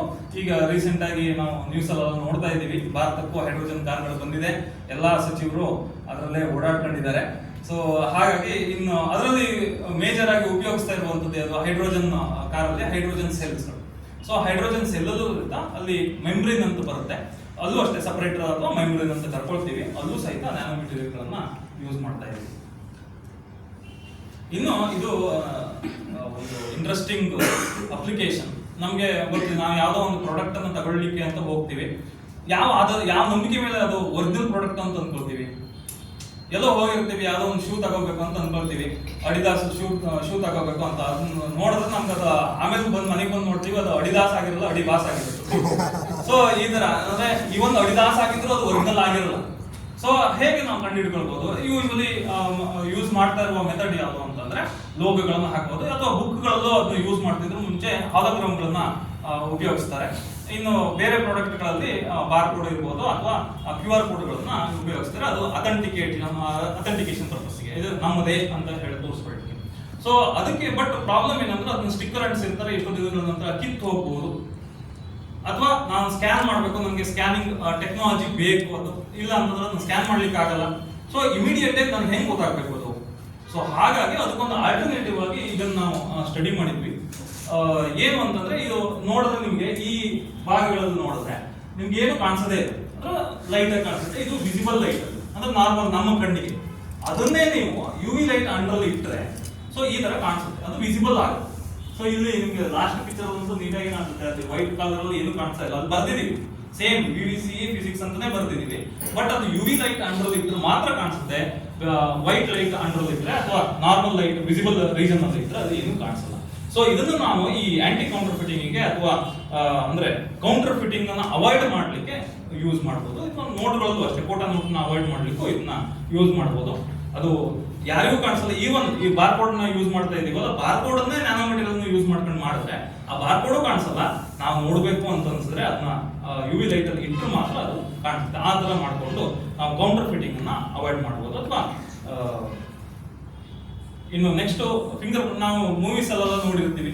ಸೊ ಏನೋ ಒಂದು ಅಲ್ಲಿ ಕಳ್ತನೋ ಅಥವಾ ಏನೊಂದು ಮರ್ಡರ್ ಆಗಿರುತ್ತೆ, ಯಾವ್ದೋ ಫೊರೆನ್ಸಿಕ್ ಟೀಮ್ ಅವ್ರು ಬರ್ತಾರೆ, ಒಂದಷ್ಟು ಏನೋ ಒಂದು ಪೌಡರ್ ನ ಹಾಕ್ತಾರೆ, ಒಂದು ಬ್ರಷ್ ಇಟ್ಕೊಂಡು ಉದುತ್ತಾರೆ, ಆಮೇಲೆ ಅದ್ರದ್ದು ಪ್ರಿಂಟ್ ಅನ್ನು ತಗೊಂಡು ಹೋಗ್ತಾರೆ. ಅದು ಹೇಗಾಗುತ್ತೆ? ಅಲ್ಲಿ ಯೂಸ್ ಮಾಡ್ತಾ ಇರೋದು ನ್ಯಾನೋ ಮೆಟೀರಿಯಲ್ಸ್. ಸೊ ನೀವು ಬೇಕಾದ್ರೆ ಮನೆಗೆ ಹೋಗ್ಬಿಟ್ಟು ನೋಡಿ, ಒಂದು ಮೊಬೈಲ್ ಮೇಲೋ ಅಥವಾ ಇನ್ನೇನೋ ಒಂದು ಸರ್ಫೇಸ್ ಮೇಲೋ ಒಂದು ಫಿಂಗರ್ ಪ್ರಿಂಟ್ ನ ಬಿಡಿ, ಮಾಮೂಲಿ ಪೌಡರ್ ಇರುತ್ತಲ್ಲ, ಪೌಡರ್ ಹಾಕ್ಬಿಟ್ಟು ನೋಡಿ, ಅಥವಾ ಅಕ್ಕಿ ಹಿಟ್ಟು ಇನ್ನೇನು, ಅದು ಕುತ್ಕೊಳ್ಳಲ್ಲ. ಅಂದ್ರೆ ಇಷ್ಟು ನೀಟಾಗಿ ನಿಮ್ಗೆ ಬರದೇ ಇದೆ ಸ್ಟ್ರಕ್ಚರ್ಗಳು. ನೀವು ಸುಮ್ಮನೆ ಕೈಯಲ್ಲಿ ನೋಡಿ, ಇದರಲ್ಲಿ ನಮ್ದು ಯಾವ ಸುಮ್ಮನೆ ಒಂದು ಲೈನ್ ತರ ಕಾಣಿಸುತ್ತೆ ಹೊರತು ಇಷ್ಟು ಡೀಟೇಲ್ ಆಗಿ ಕಾಣಿಸದೆ. ಅದನ್ನೇ ನೀವು ನ್ಯಾನೋ ಫಿಂಗರ್ ಪ್ರಿಂಟ್ ಹಾಕ್ಬಿಟ್ಟು ಒಂದು ನ್ಯಾನೋ ಪೌಡರ್ ನ ಹಾಕಿ ನೀಟಾಗಿ ಒಂದು ಸ್ವಲ್ಪ ಗಾಳಿ ಅಂದ್ರೆ ಬಾಯಲ್ಲಿ ಊದಿದ್ರು ಸಾಕು, ಅದೆಲ್ಲ ಎಕ್ಸ್ಟ್ರಾ ಇರುವಂತದ್ದು ಹೋಗಿ ಒಂದು ನೀಟಾಗಿ ಒಂದು ಫೋಟೋ ತಗೊಂಡು ಅದ್ರಲ್ಲಿ ಅದರಲ್ಲಿ ಏನೇನಿದೆ ನನಗೂ ಗೊತ್ತಿರಲಿಲ್ಲ, ಇದು ನಂದೇ ಹೆಬ್ಬೆಟ್ಟು. ಸೊ ನನ್ನ ಹೆಬ್ಬೆಟ್ಟಲ್ಲಿ ಇಷ್ಟೆಲ್ಲ ಪಾರ್ಟ್ಸ್ ಇದೆ ಅಂತ ಬಿಟ್ಟು, ಅಂದ್ರೆ ಡೀಟೇಲ್ಸ್ ಇದೆ ಅಂತ ಬಿಟ್ಟು, ಅದ್ರಲ್ಲಿ ಸ್ಟಾರ್ ಇದೆ, ಬೈರೆಫೆಂಜನ್ಸ್ ಇದೆ, ಆ ಲೈನ್ ಗಳೆಲ್ಲ ಒಡ್ಕೊಂಡಿದೆ, ಆ ಲೈನ್ ಗಳ ಮಧ್ಯದಲ್ಲಿ ಒಂದು ಐಲ್ಯಾಂಡ್ ಇದೆ, ಲೇಕ್ ಫಾರ್ಮ್ ಆಗಿದೆ, ಈ ಥರದ್ದೆಲ್ಲ ನನ್ಗೆ ಏನು ಗೊತ್ತಿರಲಿಲ್ಲ. ಸೊ ಇದನ್ನ ಈಗ ಫಿಂಗರ್ ಪ್ರಿಂಟ್ ಡಿಟೆಕ್ಷನ್ಗೂ ಮಾಡ್ಬೋದು. ಇನ್ನೂ ಡೀಟೇಲ್ ಆಗಿ ಅದ್ರಲ್ಲಿ ಕಾಣಿಸ್ತಾ ಇಲ್ಲ ಅಂತಂದ್ರೆ ಹಾಗೆ ಅದ್ರದ್ದು ಲುಮಿನೆಸೆನ್ಸ್ ಪ್ರಾಪರ್ಟಿ ಇದೆ, ಅದನ್ನು UV ಲೈಟ್ ಅಂಡರ್ ಇಟ್ಟರೆ ಇನ್ನೂ ಡೀಟೇಲ್ಸ್ ಜಾಸ್ತಿ ಆಗ್ತಾ ಹೋಗುತ್ತೆ. ಇನ್ನು ವೈದ್ಯಕೀಯದಲ್ಲಿ ಮೆಡಿಸಿನ್ ಅಲ್ಲಿ nano technology, targeted drug delivery ಅಂತ ಹೇಳ್ತೀವಿ. ಇಲ್ಲಿ ನ್ಯಾನೋ ಮೆಟೀರಿಯಲ್ಸ್ ಗಳನ್ನ ಎಕ್ಸ್ಟೆನ್ಸಿವ್ ಆಗಿ ಯೂಸ್ ಮಾಡ್ತಾ ಇದ್ದಾರೆ ಮತ್ತು ಇಲ್ಲಿ ಈ ಫೀಲ್ಡ್ ಅಲ್ಲಿ ರಿಸರ್ಚ್ ಸಿಕ್ಕಾಪಟ್ಟೆ ನಡೀತಾ ಇದೆ. ಯಾಕೆ ಅಂತಂದ್ರೆ ಈಗ ಪರ್ಟಿಕ್ಯುಲರ್ಲಿ ಒಂದಷ್ಟು ಡಿಸೀಸ್ಗಳು, ಕ್ಯಾನ್ಸರ್ ಇರ್ಬೋದು, ಡಯಾಬಿಟಿಕ್ ಇರ್ಬೋದು, ಆರ್ಥೋಪೆಡಿಕ್ ರಿಲೇಟೆಡ್ ಡಿಸೀಸಸ್ ಇರ್ಬೋದು, ಇವೆಲ್ಲ ಡಿಸೀಸ್ಗಳನ್ನ ನಾವು ಸೆಲ್ಯುಲರ್ ಲೆವೆಲ್ ಹೋಗಿ ಟ್ರೀಟ್ಮೆಂಟ್ ಕೊಡ್ಬೇಕಾಗ್ತದೆ. ಸೊ ಸೆಲ್ಯುಲರ್ ಹೋಗಿ ಅಲ್ಲಿ ಏನು ಪ್ರಾಬ್ಲಮ್, ಈಗ ಹೊಟ್ಟೆಗೆ ತಗೊಂಡ್ರೆ ಸಾಕಾಗಲ್ವಾ ಅಂತಂದ್ರೆ ಅವು ಆ ಮೆಡಿಸಿನ್ಗಳು ನಮ್ದೇನು ಬಾಡಿ ಸೆಲ್ ಇದೆಯಲ್ಲ, ಅಥವಾ ಈಗ ಕ್ಯಾನ್ಸರ್ ಟ್ರೀಟ್ಮೆಂಟ್ ಕೊಡ್ಬೇಕಂದ್ರೆ ಆ ಕ್ಯಾನ್ಸರ್ ಸೆಲ್ ಇದೆಯಲ್ಲ ಅದ್ರ ಒಳಗಡೆ ಹೋಗ್ಬೇಕು. ಸೊ ಪ್ರಾಬ್ಲಮ್ ಏನಂದ್ರೆ ಸೆಲ್ ಸೈಜ್ ಎಷ್ಟಿದೆ ಅಂತಂದ್ರೆ 10 to 12 ಅಥವಾ 15 ಮೈಕ್ರೋಮೀಟರ್, 10 to 15 ಮೈಕ್ರೋಮೀಟರ್. ನೀವು ಯಾವುದೇ ಒಂದು ಔಷಧಿ ಅದಕ್ಕಿಂತ ದೊಡ್ಡದಿದ್ರೆ ಹೆಂಗ್ ಒಳಗಡೆ ಹೋಗಕ್ ಸಾಧ್ಯ? ಹೋಗಲ್ಲ. ಅದನ್ನೇ ಆ ವಸ್ತು ಅಂದ್ರೆ ಆ ಔಷಧಿಯ ಸೈಜು ಅದಕ್ಕಿಂತನೂ ಈಗ 10 to 12 ಅಥವಾ 15 ಮೈಕ್ರೋಮೀಟರ್ಗಿಂತನೂ ಚಿಕ್ಕದಾದಾಗ ಅವಾಗ ಈಸಿಯಾಗಿ ಒಳಗಡೆ ಹೋಗುತ್ತೆ ಮತ್ತು ಅದನ್ನ ಗುಣಪಡಿಸುತ್ತೆ ಹೇಳುವಂಥದ್ದು. ಈ ನ್ಯಾನೋಮೀಟರ್ನ ನಾವು ಇದರಲ್ಲಿ ಎಂಜಿನಿಯರಿಂಗ್ ನ್ಯಾನೋ ಮೆಟೀರಿಯಲ್ಸ್ ಮಾಡಿದಾಗ ಅಂದ್ರೆ ನ್ಯಾನೋ ಮೆಟೀರಿಯಲ್ನ ಆ ಸೈಜ್ನಲ್ಲಿ ತಯಾರು ಮಾಡಿ ಆ ನ್ಯಾನೋ ಮೆಟೀರಿಯಲ್ಗೆ ಮೇಲ್ಗಡೆ ಒಂದು ಔಷಧಿಯ ಕೋಟಿಂಗ್ ಅನ್ನು ಮಾಡಿ ಅದನ್ನು ನಾವು ಆ ಸೆಲ್ ಹತ್ರ ಕಳಿಸಿದಾಗ ಅಲ್ಲಿ ಯೂಶಲಿ ಕ್ಯಾನ್ಸರ್ ಸೆಲ್ ಏನಾಗಿರುತ್ತೆ ಅಂತಂದ್ರೆ ಲೀಕಿ ಇರುತ್ತೆ, ಅಂದ್ರೆ ಬ್ಲಡ್ ಲೀಕ್ ಆಗ್ತಾ ಇರುತ್ತೆ. ಬ್ಲಡ್ ಲೀಕ್ ಆಗ್ತಾ ಇದೆ ಅಂದ್ರೆ ಓಪನಿಂಗ್ ಇದೆ ಅಂತ. ಸೊ ಈ ಓಪನಿಂಗ್ ಅಲ್ಲಿ ಆ ನ್ಯಾನೋ ಮೆಟೀರಿಯಲ್ ಹೆಂಗೋ ಸೈಜ್ ಸಣ್ಣ ಇರುತ್ತೆ, ಒಳಗಡೆ ಹೋಗುತ್ತೆ. ಮತ್ತೆ ಒಂದು ಈ ಕ್ಯಾನ್ಸರ್ ಸೆಲ್ ಒಳಗಡೆ 100 ರಿಂದ 150 ನ್ಯಾನೋ ಮೆಟೀರಿಯಲ್ಗಳನ್ನ ಅಕೊಮೊಡೇಟ್ ಮಾಡಬೇಕು. ಸೊ ಹಾಗಾಗಿ ಈಸಿಯಾಗಿ ಅದು ಕ್ಯಾನ್ಸರ್ ಸೆಲ್ಗಳನ್ನ ಸಾಯಿಸಬಹುದು ಹೇಳುವಂಥದ್ದು ಒಂದು ಸಂಶೋಧನೆ. ಅದು ಟಾರ್ಗೆಟೆಡ್ ಡ್ರಗ್ ಡೆಲಿವರಿ ಅಂತ ಕರಿತೀವಿ. ಅದು ಆ ಸೆಲ್ಲಿಗೆ ಮಾತ್ರ ಹೋಗುತ್ತೆ. ಮತ್ತೆ ಟಾರ್ಗೆಟೆಡ್ ಅಂತ ಯಾಕೆ ಹೇಳ್ತೀವಿ ಅಂತಂದ್ರೆ ಅದು ಹೋಗ್ಬೇಕಾದ್ರೆ ಯಾಕೆ ಅದೇ ಟಾರ್ಗೆಟೇ ಮಾಡಿ ಕಳಿಸ್ತೀವಿ ಅಂತಂದ್ರೆ ಯೂಶುವಲಿ ಎಲ್ಲಾ ಮೆಡಿಸಿನ್ ನಾವು ಯಾಕೆ ಈಗ ಏನೋ ಒಂದು ಜ್ವರ ಬಂತು ಅಂತಂದ್ರೆ ನಾವು ಮೆಡಿಸಿನ್ ತಗೊಳ್ತೀವಿ. ಯಾಕೆ? ಅದರಲ್ಲಿರುವ ಅದು ಬ್ಯಾಕ್ಟೀರಿಯಾ ಇರ್ಬೋದು ಅಥವಾ ವೈರಸ್ ಇರ್ಬೋದು, ಸಾಯ್ಲಿ ಅಂತ ತಾನೆ. ಆ ಸಾಯ್ಲಿ ಅಂತ ತಗೊಳ್ತಾ ಇದೀವಿ ಅಂತಂದ್ರೆ ನಾವು ತಗೊಳ್ತಾ ಇರೋದು ವಿಷವೇ. ಅದು ಆ ವಿಷಯದಿಂದನೇ ನಮ್ಗೆ ಸೈಡ್ ಎಫೆಕ್ಟ್ಸ್ ಗಳೆಲ್ಲ ಬರ್ತಾ ಇರುತ್ತೆ. ಆ ಸೈಡ್ ಎಫೆಕ್ಟ್ಸ್ ಗಳು ಕಮ್ಮಿ ಆಗ್ಲಿ, ನಮ್ಗೆ ಏನಿದೆ ಅದು ಸೆಲ್ ಇದೆ ಅಂತಂದ್ರೆ ಸೆಲ್ಲಿಗೆ ಮಾತ್ರ ಹೋಗ್ಲಿ, ಅದು ಮಾತ್ರ ವಿಷವನ್ನು ಬಿಡ್ಲಿ, ಅದು ಮಾತ್ರ ಅದನ್ನು ಸಾಯಿಸ್ಲಿ ಹೇಳುವ ಒಂದು ಕಾರಣಕ್ಕಾಗಿ ಟಾರ್ಗೆಟೆಡ್ ಡ್ರಗ್ ಡೆಲಿವರಿನ ಯೂಸ್ ಮಾಡ್ತೀವಿ. ಇನ್ನು ನಾವು ಈಗ ಲಾಸ್ಟ್ ಕೋವಿಡ್ ಬಂದಾಗ ಎಲ್ಲರೂ ವ್ಯಾಕ್ಸಿನ್ಗಳನ್ನು ತಗೊಂಡ್ರು. ಸೊ ಈ ವ್ಯಾಕ್ಸಿನ್ ಅಲ್ಲೂ ಕೂಡ ನ್ಯಾನೋ ಮೆಟೀರಿಯಲ್ಸ್ ಗಳನ್ನ ಯೂಸ್ ಮಾಡ್ಕೊಂಡು, ಯಾಕೆ ಅಂತಂದ್ರೆ ಈಗ ವ್ಯಾಕ್ಸಿನ್ ಅಲ್ಲಿ ಏನಿತ್ತು, mRNA ಇತ್ತು. ಸೊ mRNA ಅಂದ್ರೆ ಎಂ ಅಂದ್ರೆ ಮೆಸೆಂಜರ್ RNA, RNA ಅಂದ್ರೆ ಡೆಡ್ ಸೆಲ್. ಅದು ಮುಂಚೆ ಹೋಗಿ ಅದು ಎಲ್ಲ ನಮ್ಮ ಬಾಡಿಯಲ್ಲಿರುವ ಪ್ರತಿರೋಧಕ ಶಕ್ತಿಗಳಿಗೆ ಅದು ಒಂದು ಮೆಸೇಜ್ ಕೊಡ್ಲಿ, ನೆಕ್ಸ್ಟ್ ಬರೋರು ಇದ್ದಾರೆ, ನೀವು ಈಗಲೇ ರೆಡಿ ಆಗಿರಿ ಹೇಳುವಂಥದ್ದು. ಹಾಗಾಗಿ ಅದನ್ನ ಕಳಿಸಿದ್ರು. ಅಲ್ಲಿ ಕಳಿಸಿದಾಗ ಬಟ್ ಈ mRNA ಅದು ಬಹಳ ಸೂಕ್ಷ್ಮ, ಅದು ಬೇಗ ಡಿಗ್ರೇಡ್ ಆಗುವಂಥದ್ದು, ರಕ್ತದಲ್ಲಿ ಡಿಗ್ರೇಡ್ ಆಗೋಗುತ್ತೆ. ಅದು ಬೇಗ ಡಿಗ್ರೇಡ್ ಆಗದೇ ಇರಲಿ ಅಂತ ಮೇಲ್ಗಡೆ ಒಂದು ಕೋಟಿಂಗ್ ಮಾಡಿಬಿಟ್ಟು ಎನ್ಕ್ಯಾಪ್ಸುಲೇಷನ್ ಮಾಡಿಬಿಟ್ಟು nano material lipid nano particles use ಮಾಡಿರೋದ್ರೆ ಅದನ್ನ ಕಳಿಸಿದ್ರು. ಅದು ಸ್ವಲ್ಪ ದಿವಸ ಇದ್ದು ಮೆಸೇಜ್ ಅನ್ನ ಟ್ರಾನ್ಸ್ಫರ್ ಮಾಡಿಬಿಟ್ಟು ಅಲ್ಲಿ ಇದಾಯಿತು. ಸೊ ಈ ತರ ಬ್ಯಾಂಡೇಜ್ಗಳಲ್ಲೂ ನ್ಯಾನೋ ಮೆಟೀರಿಯಲ್ ಬೇಗ, ಯಾಕೆಂದ್ರೆ ನ್ಯಾನೋ ಮೆಟೀರಿಯಲ್ಗಳಿಗೆ ಆಂಟಿ ಬ್ಯಾಕ್ಟೀರಿಯಲ್ ಇದೆ, ಆಂಟಿ ಆಕ್ಸಿಡೆಂಟ್ ಪ್ರಾಪರ್ಟಿ ಇದೆ, ಆಂಟಿ ಮೈಕ್ರೋಬಿಯಲ್ ಪ್ರಾಪರ್ಟೀಸ್ ಇದೆ. ಇವೆಲ್ಲ ಪ್ರಾಪರ್ಟಿಗಳು ಇರೋದ್ರಿಂದ ಬೇಗ ವುಂಡ್ ಹೀಲ್ ಆಗುತ್ತೆ ಹೇಳುವಂತ ಕಾರಣಕ್ಕಾಗಿ ನ್ಯಾನೋ ಮೆಟೀರಿಯಲ್ ಯೂಸ್ ಮಾಡ್ತಾರೆ. ಇನ್ನು ಪೇಂಟ್ಗಳಲ್ಲಿ ನ್ಯಾನೋ ಮೆಟೀರಿಯಲ್ ಯೂಸ್ ಮಾಡ್ತಾ ಇದ್ದೇವೆ. ಅಂದ್ರೆ ನೀರು ಅದರ ಒಳಗಡೆ ಹೀರದೆ ಇರಲಿ ಅಂತ ಬಿಟ್ಟು, ಮತ್ತೆ ಅದರದ್ದು ಗ್ಲೋ ಜಾಸ್ತಿ ಆಗಲಿ ಅಂತ ಬಿಟ್ಟು ಇನ್ನೊಂಥರ ಪೇಂಟ್ ಇದೆ ಕೆಳಗಡೆ ಇರುವಂತದ್ದು, ಕಾಸ್ಮೆಟಿಕ್. ನಾವು ಹೊಡ್ಕೊಂಡ್ರೆ ಅದು ಕಾಸ್ಮೆಟಿಕ್, ಗೋಡೆಗೆ ಹೊಡೆದ್ರೆ ಅದು ಬಣ್ಣ ಅಷ್ಟೇ. ಸೊ ಇನ್ನು ಸನ್ ಸ್ಕ್ರೀನ್ ಇರ್ಬೋದು. ಸೊ ಸನ್ ಸ್ಕ್ರೀನ್ ಅಲ್ಲೂ ಅಷ್ಟೇ UV ರೇಸ್, ಈಗ ಟ್ಯಾನ್ ಆಗುತ್ತೆ ಅಂತ ಹೇಳ್ತೀವಿ. ಟ್ಯಾನ್ ಆಗೋದಂದ್ರೆ ಏನು, UV ರೇಡಿಯೇಷನ್, ಸನ್ UV ರೇಡಿಯೇಷನ್ ನಮ್ಮ ಸೆಲ್ ಮೇಲೆ ಬಿದ್ದು ಅದನ್ನ ಸುಡುತ್ತೆ. ಅದನ್ನ ನಾವು ಟ್ಯಾನ್ ಅಂತ ಕರ್ಕೊಳ್ತೀವಿ. ಅಲ್ಲೂ nano material, particularly titanium dioxide nano particle use ಮಾಡ್ತಾರೆ. ಸೊ ಅದು UV ಶೀಲ್ಡ್ ಆಗಿ ವರ್ಕ್ ಆಗುತ್ತೆ. ಇನ್ನು ಬಟ್ಟೆಗಳಲ್ಲೂ ಕೂಡ ನ್ಯಾನೋ ಫೈಬರ್ಗಳನ್ನ ಯೂಸ್ ಮಾಡ್ತಾರೆ. ಅದು ಅಷ್ಟೇ ವಾಟರ್ ಹಿರದೇ ಇರಲಿ ಅಥವಾ ಸೆಲ್ಫ್ ಕ್ಲೀನಿಂಗ್, ಅಂದ್ರೆ ಫಸ್ಟ್ ಕೊಳೆ ಅಂಟ್ಕೊಳ್ಳಲ್ಲ. ಇನ್ನೊಂದು ಜಸ್ಟ್ ಒಂದ್ ಸ್ವಲ್ಪ ನೀರು ಬಿದ್ರು ಸಾಕು, ವಾಟರ್ ಹೈಡ್ರೋಫೋಬಿಕ್ ಇರೋದ್ರಿಂದಾಗಿ ಆ ನೀರಿನ ಜೊತೆಗೆ ಕೊಳೆನೂ ಹೊರಟೋಗುತ್ತೆ. ಸೊ ಹಾಗಾಗಿ ಈ ತರ ನ್ಯಾನೋ ಫೈಬರ್ಗಳನ್ನ ಇದರಲ್ಲಿ ಯೂಸ್ ಮಾಡ್ತಾರೆ. ಇನ್ನು ಕೃಷಿಯಲ್ಲಿ ನ್ಯಾನೋ ಪಾರ್ಟಿಕಲ್ಸ್ ನ ಯೂಸ್ ಮಾಡ್ಕೊಬಿಟ್ಟು ಪ್ಲಾಂಟ್ ನ ಗ್ರೋತ್ ನ ಇನ್ಕ್ರೀಸ್ ಮಾಡ್ಲಿಕ್ಕೂ ಯೂಸ್ ಮಾಡ್ತಾರೆ. ಪ್ಲಾಂಟ್ ನ ಗ್ರೋತ್ ಇನ್ಕ್ರೀಸ್ ಆಗೋದ್ರ ಜೊತೆಗೆ ಬರುವ ಬೆಳೆಯ ಅದು ವೃದ್ಧಿಯಾಗಲಿ ಅಂತ ಅಂದ್ಬಿಟ್ಟು ಯೂಸ್ ಮಾಡ್ತಾರೆ. ಇನ್ನು ಪೆಸ್ಟಿಸೈಡ್ಸ್ ಆಗಿ ಯೂಸ್ ಮಾಡ್ತಾರೆ. ಏನಕ್ಕೆ ಹಾಗೆ ಅದ್ರದ್ದು ಆಂಟಿ ಬ್ಯಾಕ್ಟೀರಿಯಲ್ ಮತ್ತೆ ಆಂಟಿ ಫಂಗಲ್ ಪ್ರಾಪರ್ಟೀಸ್ ಇರೋದ್ರಿಂದಾಗಿ. ಇನ್ನೊಂದು ಈಗ ಫುಡ್ ಬಂತು, ಅದನ್ನ ಸಂಸ್ಕರಣೆ ಮಾಡ್ಬೇಕಲ್ಲ, ನೀಟಾಗಿ ಅದನ್ನ ಜಾಸ್ತಿ ದಿನ ಇಡಬೇಕಲ್ಲ, ಅದಕ್ಕೂ ಕೂಡ ಈಗ ಯೂಶಲಿ ನಾವು ಯೂಸ್ ಮಾಡೋದೇನು ಪ್ಲಾಸ್ಟಿಕ್. ಈ ಪ್ಲಾಸ್ಟಿಕ್ ಅನ್ನು ಅವಾಯ್ಡ್ ಮಾಡಲೇಬೇಕು ನಾವು, ಅಬ್ವಿಯಸ್ಲಿ ಎನ್ವಿರಾನ್ಮೆಂಟಲ್ ಫ್ರೆಂಡ್ಲಿ ಆಗಬೇಕು ಅಂತಂದ್ರೆ. ಸೊ ಇಲ್ಲೂ ಕೂಡ ನ್ಯಾನೋ ಮೆಟೀರಿಯಲ್ ಇರುವಂತಹ ಪಾಲಿಮರ್ ಪ್ಯಾಕೇಜ್ಗಳನ್ನು ನಾವು ಯೂಸ್ ಮಾಡ್ಬೋದು. ಅದ್ರ ಮೇಲೆ ಒಂದು ಸ್ವಲ್ಪ ನಾನು ಸ್ಟಡಿ ಮಾಡಿದ್ದೆ. ಸೊ ಇದು ಕೆಳಗಡೆ ನಾವು ಮಾಡಿರುವಂಥದ್ದು HPMC ಹೈಡ್ರಾಕ್ಸಿ ಪ್ರೊಫೈಲ್ ಮೀಥೈಲ್ ಸೊಲ್ಯೂಲಸ್ ಹೇಳುವಂಥದ್ದು ಒಂದು ಬಯೋಡಿಗ್ರೇಡೇಬಲ್ ಪಾಲಿಮರ್, ಈಟೇಬಲ್ ಪಾಲಿಮರ್ ಅದು. ಅದರಲ್ಲಿ ನಾವು ಅದಕ್ಕೆ ನ್ಯಾನೋ ಮೆಟೀರಿಯಲ್ಗಳನ್ನ ಡೋಪ್ ಮಾಡಿ ಅದರದ್ದು ಯಾವ ಪ್ರಾಪರ್ಟಿನೂ ಅಂದ್ರೆ ಬಯೋಡಿಗ್ರೇಡೇಬಿಲಿಟಿನೂ ಹೋಗ್ಲಿಲ್ಲ, ಮತ್ತೆ ಅದರದ್ದು ಟ್ರಾನ್ಸ್ಪರೆನ್ಸಿನೂ ಅಷ್ಟೇನು ಹೋಗ್ಲಿಲ್ಲ, ಬಟ್ ಅದರದ್ದು ಸ್ಟೆಬಿಲಿಟಿ ಜಾಸ್ತಿ ಆಯಿತು. ಸೊ ಈ ತರ ಒಂದು ಸ್ಟಡೀಸ್ನು ಮಾಡಿದ್ದೀವಿ. ಇನ್ನು ಮನೆ ಕಟ್ಟೋದ್ರಲ್ಲಿ ಆಬ್ವಿಯಸ್ಲಿ ಎಲ್ಲರಿಗೂ ಮನೆ ಬೇಕು. ಸೊ ಅಲ್ಲಿ ಎಲ್ಲೆಲ್ಲಿ ಯಾವ ಭಾಗದಲ್ಲಿ ನಾವು ನ್ಯಾನೋ ಮೆಟೀರಿಯಲ್ ಯೂಸ್ ಆಗುತ್ತೆ ಅಂತಂದ್ರೆ ಆಲ್ಮೋಸ್ಟ್ ಎಲ್ಲಾ ಭಾಗಗಳಲ್ಲೂ ನ್ಯಾನೋ ಮೆಟೀರಿಯಲ್ ಯೂಸ್ ಆಗುತ್ತೆ. ಸ್ಟಾರ್ಟಿಂಗ್ ಫ್ರಾಮ್ ಸಿಮೆಂಟ್ ಅಲ್ಲಿ ನ್ಯಾನೋ ಮೆಟೀರಿಯಲ್ಸ್ ಇದೆ, ಅದ್ರದ್ದು ಶಕ್ತಿ ಜಾಸ್ತಿ ಆಗಲಿ ಮತ್ತೆ ಡ್ಯೂರೇಬಿಲಿಟಿ ಜಾಸ್ತಿ ಆಗಲಿ ಅಂತ ಹೇಳ್ಬಿಟ್ಟು ಅದ್ರ ಪಾಡಿಗೆ ಅದೇ ಸರಿ ಮಾಡ್ಕೊಳ್ಳಿ, ಹೀಲಿಂಗ್ ಎಫೆಕ್ಟ್ ನ ಯೂಸ್ ಮಾಡ್ಕೊಬಿಟ್ಟು ನ್ಯಾನೋ ಮೆಟೀರಿಯಲ್ ಯೂಸ್ ಮಾಡ್ತೀವಿ. ಇನ್ನು ನ್ಯಾನೋ ಮೆಟೀರಿಯಲ್ ಯೂಸ್ ಮಾಡಿದಾಗ ಇನ್ನೊಂದು ಅಡ್ವಾಂಟೇಜ್ ಏನಂತಂದ್ರೆ ಕಾರ್ಬನ್ ಫುಟ್ ಪ್ರಿಂಟ್ ಕಮ್ಮಿ ಆಗ್ತಾ ಹೋಗುತ್ತೆ. ನಾರ್ಮಲ್ ಸಿಮೆಂಟ್ ನಲ್ಲಿ ಕಾರ್ಬನ್ ಅಂಶ ಜಾಸ್ತಿ ಇರುತ್ತೆ. ಸೊ ಅದು ಕಾರ್ಬನ್ ಎನ್ವಿರಾನ್ಮೆಂಟ್ ಗೆ ಎಮಿಟ್ ಮಾಡ್ತಾ ಇರುತ್ತೆ. ನಮ್ಮ ಬಿಲ್ಡಿಂಗ್ ಈಗ ಇದೆ ಅಂತಂದ್ರೆ ಅದು ಸಿಕ್ಕಾಪಟ್ಟೆ ಕಾರ್ಬನ್ ಎಮಿಟ್ ಮಾಡ್ತಾನೆ ಇದೆ ಕಂಟಿನ್ಯೂಸ್ ಆಗಿ. ಅದನ್ನ ಕಮ್ಮಿ ಮಾಡ್ಲಿಕ್ಕೆ ಸಿಮೆಂಟ್ ಗಳಲ್ಲಿ ನ್ಯಾನೋ ಮೆಟೀರಿಯಲ್ಸ್ ಗಳನ್ನ ಯೂಸ್ ಮಾಡ್ಕೊಳ್ಬಹುದು. ಇನ್ನು ಉಕ್ಕಿನಲ್ಲೂ ಕೂಡ ನ್ಯಾನೋ ಮೆಟೀರಿಯಲ್ ನ ಯೂಸ್ ಮಾಡ್ತಾರೆ. ಅದು ಇಲ್ಲಿ ಈ ಕಡೆ ಇರುವ ಇಮೇಜ್ ಅನ್ನು ನೋಡಬಹುದು. ನಾವು ಸಿವಿಲ್ ಡಿಪಾರ್ಟ್ಮೆಂಟ್ ಅವ್ರ ಜೊತೆ ಸೇರ್ಕೊಂಡು ಇದನ್ನ ಮಾಡಿದ್ದು. ಸೊ ಇಲ್ಲಿ ಏನು ನ್ಯಾನೋ ಮೆಟೀರಿಯಲ್ ಇಲ್ಲ ಅಂತಂದ್ರೆ ಕೊರೋಷನ್ ಜಾಸ್ತಿ, ನ್ಯಾನೋ ಮೆಟೀರಿಯಲ್ ಹಾಕಿರುವ ಸಿಮೆಂಟ್ಗಳಲ್ಲಿ ಕೊರೋಷನ್ ಕಡಿಮೆ. ಸೊ ಕೊರೋಷನ್ ರೆಸಿಸ್ಟೆಂಟ್ ಆಗಿ ಯೂಸ್ ಮಾಡಬಹುದು. ಅದ್ರ ಜೊತೆಗೆ ಫೈರ್ ರೆಸಿಸ್ಟೆನ್ಸ್ ಆಗೋ ಮೆಟೀರಿಯಲ್ಗಳನ್ನ ಯೂಸ್ ಮಾಡಬಹುದು. ಸೊ ಇವಷ್ಟು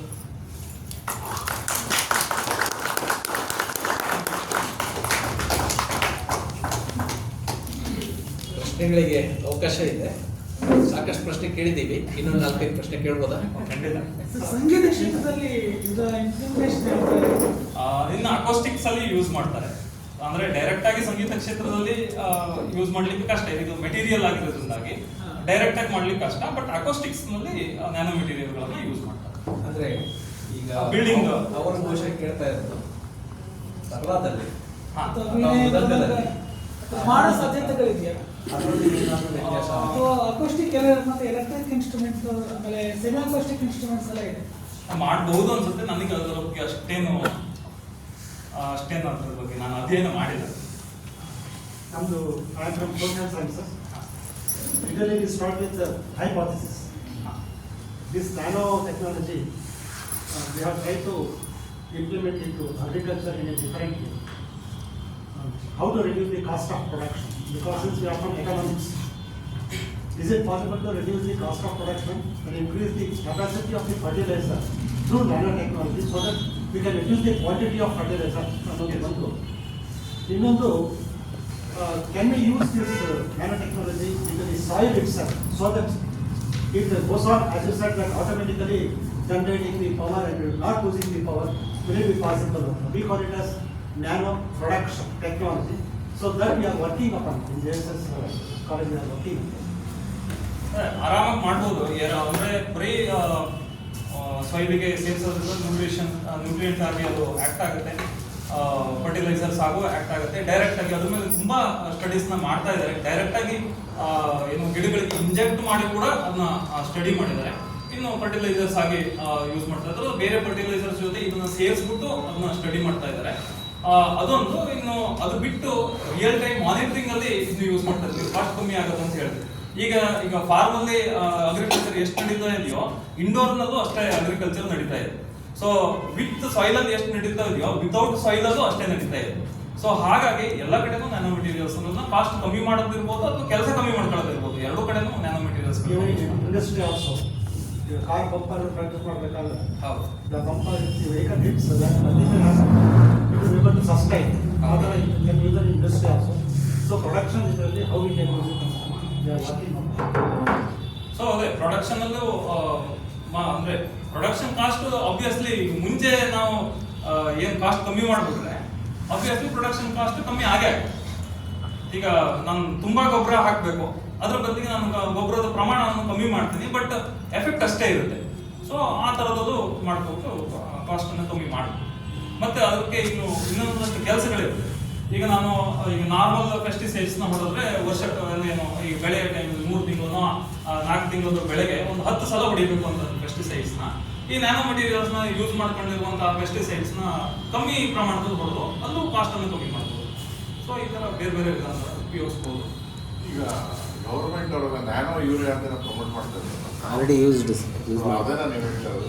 ಹಾ, ಪೆಸ್ಟಿಸೈಡ್ಸ್ ಸೇಮ್. ಈಗ ಯೂರಿಯಾ ಸಾರಿ ಪೆಸ್ಟಿಸೈಡ್ಸ್ ಅಂದ್ರೆ ಫರ್ಟಿಲೈಸರ್, ಯೂರಿಯಾ ಫರ್ಟಿಲೈಸರ್ ಅಲ್ವಾ, ಅದ್ರ ಜೊತೆಗೆ ನಾನು ಇನ್ಕಾರ್ಪೊರೇಟ್ ಮಾಡಿರ್ತಾರೆ.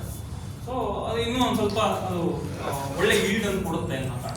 ಅಲ್ಲ, that is expected, but reality ಅದು ಆಬ್ವಿಯಸ್ಲಿ ಚೇಂಜ್ ಆಗೇ ಆಗುತ್ತೆ. ಅದು ಎಷ್ಟು ಗುಣಮಟ್ಟದ ಅವರು ಯಾವ ನ್ಯಾನೋ ಪಾರ್ಟಿಕಲ್ ಯೂಸ್ ಮಾಡಿದ್ದಾರೆ ಮತ್ತೆ ಯಾವ ಗುಣಮಟ್ಟದಲ್ಲಿ ಹೇಳಿದ್ದಾರೆ.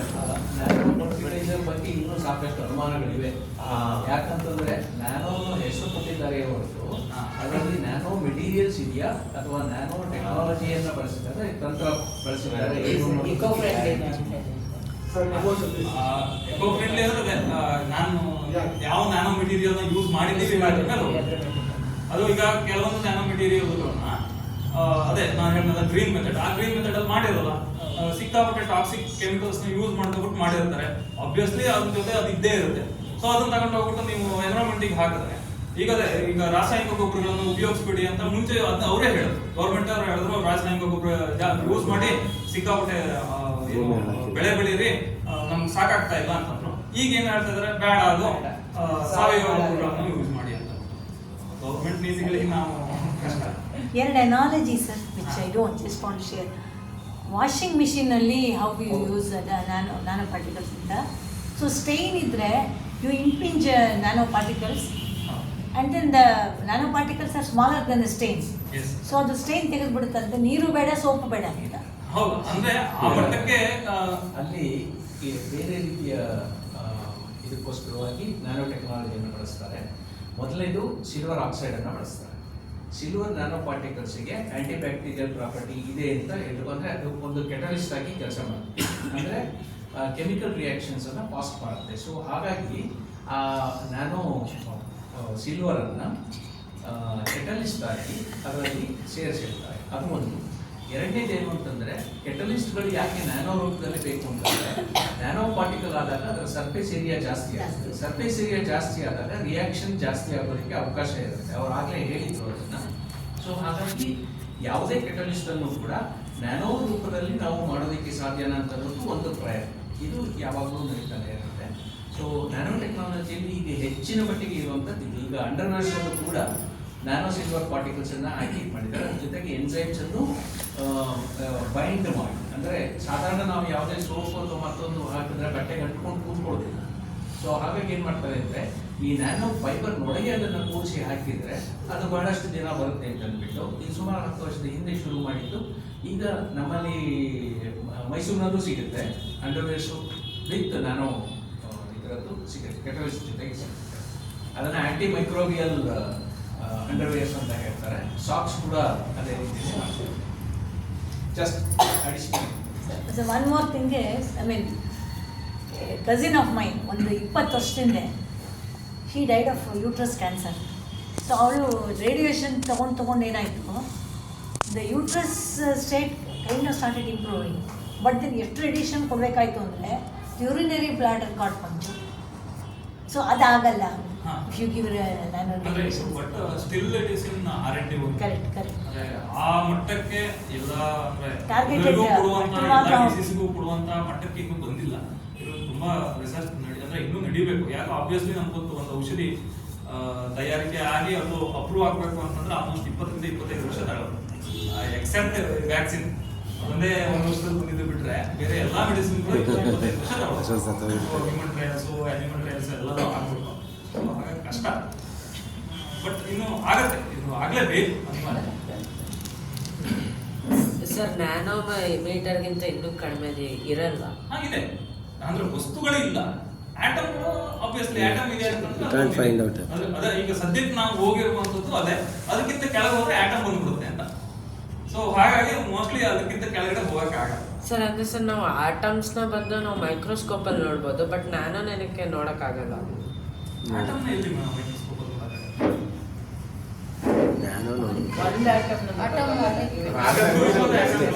ಅವ್ರು ಹೇಳಿದ್ದಾರೆ 3 ಮೈಕ್ರೋಸ್ಕೋಪು, ಆ 3 ಮೈಕ್ರೋಸ್ಕೋಪಲ್ಲೂ ಆಟಮನ್ನು ನೋಡ್ಬೋದು, ಪಾರ್ಟಿಕಲ್ ನೋಡ್ಬೋದು. ಇದರಲ್ಲಿ ಜೆನೆಟಿಕಲಿ ಮಾಡಿಫೈಡ್ ಆರ್ಗನಿಸಮ್ಸ್ ಅಲ್ಲಿ ಏನಾದರೂ ನ್ಯಾನೋ ಟೆಕ್ನಾಲಜಿ ಇದೆಯಾ? ಅಂದ್ರೆ ಈಗ ಜೆನೆಟಿಕಲಿ ಮಾಡಿಫೈಡ್ ಹೇಳೋಕ್ಕಿಂತನೂ ಅದ್ರದ್ದು ನ್ಯಾನೋ ಟೆಕ್ನಾಲಜಿ ಇದೆ. ಅದ್ರ ಜೊತೆಗೆ ಆರ್ಟಿಫಿಷಿಯಲ್ ಆರ್ಗನ್ಸ್ ಗಳನ್ನ ರೆಡಿ ಮಾಡ್ತಾ ಇದ್ದಾರೆ. ಈಗ ಒಂದು ಪಿಕ್ಚರ್ ತೋರಿಸ್ತಾ ಇದ್ದು artificial heart. So artificial heart ಇರ್ಬೋದು, ಕಿಡ್ನಿ ಇರ್ಬೋದು, ಲಿವರ್ ಇರ್ಬೋದು, ಅದನ್ನೆಲ್ಲದು ನ್ಯಾನೋ ಟೆಕ್ನಾಲಜಿ ಯೂಸ್ ಮಾಡ್ಕೊಂಡು ಮಾಡ್ತಾ ಇದ್ದಾರೆ ಆರ್ಟಿಫಿಷಿಯಲ್ ಕಂಪ್ಲೀಟ್. ಪ್ರಾಚೀನ ಭಾರತದಲ್ಲಿ ಇದನ್ನ ಅದೇ ಹೆಸರು ಕೊಡದಲ್ಲೇ ಅದನ್ನ ಉಪಯೋಗಿಸ್ತಾ ಇದ್ದಂತೆ ನನಗೆ ಗೊತ್ತಿರಲಿಲ್ಲ. ಅದು ಮತ್ತೆ ಮುಂದುವರಿಲಿಲ್ವಾ ಅದು? ಈಗ ಅದೇ ಈಗ ನಾನು ಹೇಳ್ದೆ, ಈಗ ನಾನು ನ್ಯಾನೋ ಪಾರ್ಟಿಕಲ್ ಮಾಡ್ತಾ ಇರೋದು, ನಾನು ಹೆಸರು ಮಾತ್ರ ಬೇರೆ ಕಟ್ಕೊಂಡಿದ್ದೀನಿ, ಅದು ಮಾಡ್ತಾ ಇರೋ ವಿಧಾನ ಅದೇ ಭಸ್ಮ ತಯಾರಿಕೆನೆ. ಸೊ ಹಂಗೆ ಈಗ ಕಾರ್ಬನ್ ನ್ಯಾನೋ ಟ್ಯೂಬ್ಸ್ ಗಳನ್ನ, ಕಾರ್ಬನ್ ನ್ಯಾನೋ ಪಾರ್ಟಿಕಲ್ಸ್ ಗಳನ್ನ ನಾವು ಸಿಂಥೆಸಿಸ್ ಮಾಡ್ತೀವಿ, ಅದನ್ನು ಸಹಿತ ಕೋಟಿಂಗ್ ಗಳಿಗೆ ಯೂಸ್ ಮಾಡ್ತೀವಿ. ಅವ್ರು ಮುಂಚೆ ಮಡಿಕೆಗೆ ಉಪಯೋಗಿಸ್ತಿದ್ರು, ನಾವು ಈಗ ಎಲ್ಲದಕ್ಕೂ ಯೂಸ್ ಮಾಡ್ತಾ ಇದೀವಿ. ಕೋಟಿಂಗ್ ಆಗಿ ಗೋಡೆಗಳಿಗಿಂತ ಹಿಡಿದು ಐರನ್ ವರೆಗೆ ಎಲ್ಲದಕ್ಕೂ ಉಪಯೋಗಿಸ್ತಾ ಇದ್ದೀವಿ. ಲಾಸ್ಟ್ ವೀಕ್ ಅಲ್ಲಿ ಮಧ್ಯ ಈಗ ನೀವು ಮಾಡ್ತೀವಿ, ಇವಾಗ ಮಾಡ್ತಾ ಇದ್ದೀವಿ, ಹಿಂದೆ ಮಾಡ್ತಾ ಇದ್ದು ಮಧ್ಯದ ಪರಂಪರೆ ಮಧ್ಯದಲ್ಲಿ ಎಲ್ಲೋ ಅಂದ್ರೆ ಅಲ್ಲೊಂದು ಗ್ಯಾಪ್ ಆಗಿಲ್ಲ ಅಂತಲ್ಲ, ಅಥವಾ ನಮ್ಮ ಇತಿಹಾಸದಲ್ಲಿ ಎಲ್ಲೋ ಅದು ಉಲ್ಲೇಖ ಆಗಿಲ್ಲ. ಅಂದ್ರೆ ಏನು ವೇದಗಳ ಕಾಲದಲ್ಲಿ, ಉಪನಿಷತ್ ಕಾಲದಲ್ಲಿ, ಆಯುರ್ವೇದದ ಕಾಲದಲ್ಲಿ ಅಲ್ಲಿ ಶ್ಲೋಕಗಳೆಲ್ಲ ಇದೆ. ಅಂದ್ರೆ ಈಗ ಒಂದು ಭಸ್ಮವನ್ನು ತಯಾರಿಕೆ ಹೇಗೆ ಮಾಡೋದು ಅದ್ರ ಬಗ್ಗೆ ಆಯುರ್ವೇದದಲ್ಲಿ ಉಲ್ಲೇಖ ಇದೆ, ನಮ್ಗೆ ಇದು ಸಿಗುತ್ತೆ. ಬಟ್ ಅದಾದ್ಮೇಲೆ ಅದಕ್ಕೆ ಒಂದು ರಿಟರ್ನ್ ಸ್ಕ್ರಿಪ್ಚರ್ ಅಂತ ಯಾವ್ದು ಸಿಕ್ಕಿಲ್ಲ. ಆದರೆ ಆ ಒಂದು ಪ್ರಶ್ನೆ ಏನಂತಂದ್ರೆ, ನಾವು ಈಗ ಅಂದ್ಕೊಳ್ತಾ ಇದ್ದೀವಿ ಆವಾಗ ನಾನು ವಸ್ತುಗಳನ್ನು ಬಳಸ್ತಾ ಇತ್ತು ಅಂತ. ಆದರೆ ಅವರುಗಳಿಗೆ ಅದು ನ್ಯಾನೋ ವಸ್ತು, ಅದರ ಪ್ರಮಾಣ ಹೀಗಿದೆ, ಹಾಗಾಗಿ ಅದರ ಪ್ರಾಪರ್ಟಿ ಬದಲಾಗುತ್ತೆ ಅಂತ ಅನ್ನೋದು ಗೊತ್ತಿರಲಿಲ್ಲ. ಅದು ಗೊತ್ತಾಗಿದೆ ಇವಾಗ. ಉದಾಹರಣೆಗೆ ಭಾಳ ಸುಲಭವಾಗಿ ಹೇಳಬೇಕು ಅಂದರೆ, ಈಗ ನ್ಯಾನೋ ಕಾರ್ಬನ್ ಅಂತ ನಾವು ಹೇಳ್ತೀವಿ, ಅದರ ಪ್ರಾಪರ್ಟೀಸ್ ಏನು ಅಂತ ಅನ್ನೋದು ಗೊತ್ತು, ಅದನ್ನು ಯಾವ್ಯಾವುದಕ್ಕೆಲ್ಲ ಬಳಸ್ಬೋದು ಅಂತ ಗೊತ್ತು, ಅದನ್ನು ಬಳಸ್ಕೊಂಡು ಏನೆಲ್ಲ ಮಾಡ್ಬೋದು ಅಂತ ಗೊತ್ತು. ಆ ನ್ಯಾನೋ ಕಾರ್ಬನ್ ಹುಟ್ಟೋದು ಸಾಧಾರಣ ಒಂದು ಕ್ಯಾಂಡಲ್ನಲ್ಲಿ ಅಂತ ಅನ್ನೋದು ನಮಗೆ ಈಗ ಒಂದು 40 ವರ್ಷಗಳ ಹಿಂದಿನವರೆಗೂ ಗೊತ್ತಿರಲಿಲ್ಲ. ಅದು ಗೊತ್ತಾದ್ಮೇಲೆ ಅದನ್ನೆಲ್ಲ ಬಳಸೋದಕ್ಕೆ ಶುರು ಮಾಡಿದ್ವಿ. ಆದರೆ ಹಾಗಂತ ನ್ಯಾನೋ ಕಾರ್ಬನ್ ಬಳಸ್ತಿರಲಿಲ್ಲ ಅಂತಲ್ಲ, ಆ ಮಸಿಯನ್ನು ನಾವು ತುಂಬ ಹಿಂದೆ ಬಳಸ್ತಾ ಇದ್ವಿ. ಅವ್ರು ಹೇಳಿದಂಥ ವುಡ್ಸ್, ಸ್ಟೀಲ್ ಏನಿದೆ ಅದರಲ್ಲಿ ಈ ರೀತಿ ಮಸಿ ಮಾಡಿ ಬಳಸ್ತಾ ಇದ್ರು. ಅವ್ರು ಮಾಡ್ತಾ ಇದ್ದಂಥ ತಂತ್ರಜ್ಞಾನ ಅದು ಗಟ್ಟಿಯಾಗಿದ್ದರಿಂದ ಅದನ್ನು ಉಪಯೋಗಿಸ್ಕೊಳ್ತಾ ಇದ್ರು. ಆದರೆ ನ್ಯಾನೋ ಫಾರ್ಮ್ನಲ್ಲಿ ಇರೋದ್ರಿಂದ ಅದನ್ನು ನಾವು ಬಳಸ್ಕೊಂಡ್ರೆ ಈ ರೀತಿ ಹೆಚ್ಚಿನ ಒಂದು ಇದು ಬರುತ್ತೆ ಅಂತ ಅಂದ್ಬಿಟ್ಟು ಉದ್ದೇಶಪೂರ್ವಕವಾಗಿ ಆವಾಗ ಮಾಡ್ತಾ ಇರಲಿಲ್ಲ. ಈಗ ನಾವು ಅದನ್ನು ಮಾಡ್ತಾ ಇದ್ದೀವಿ. Yes sir. Last week we had 3 days program with the Minister of Education, 77 lakh rupees project finalize ಮಾಡಿದ್ವಿ.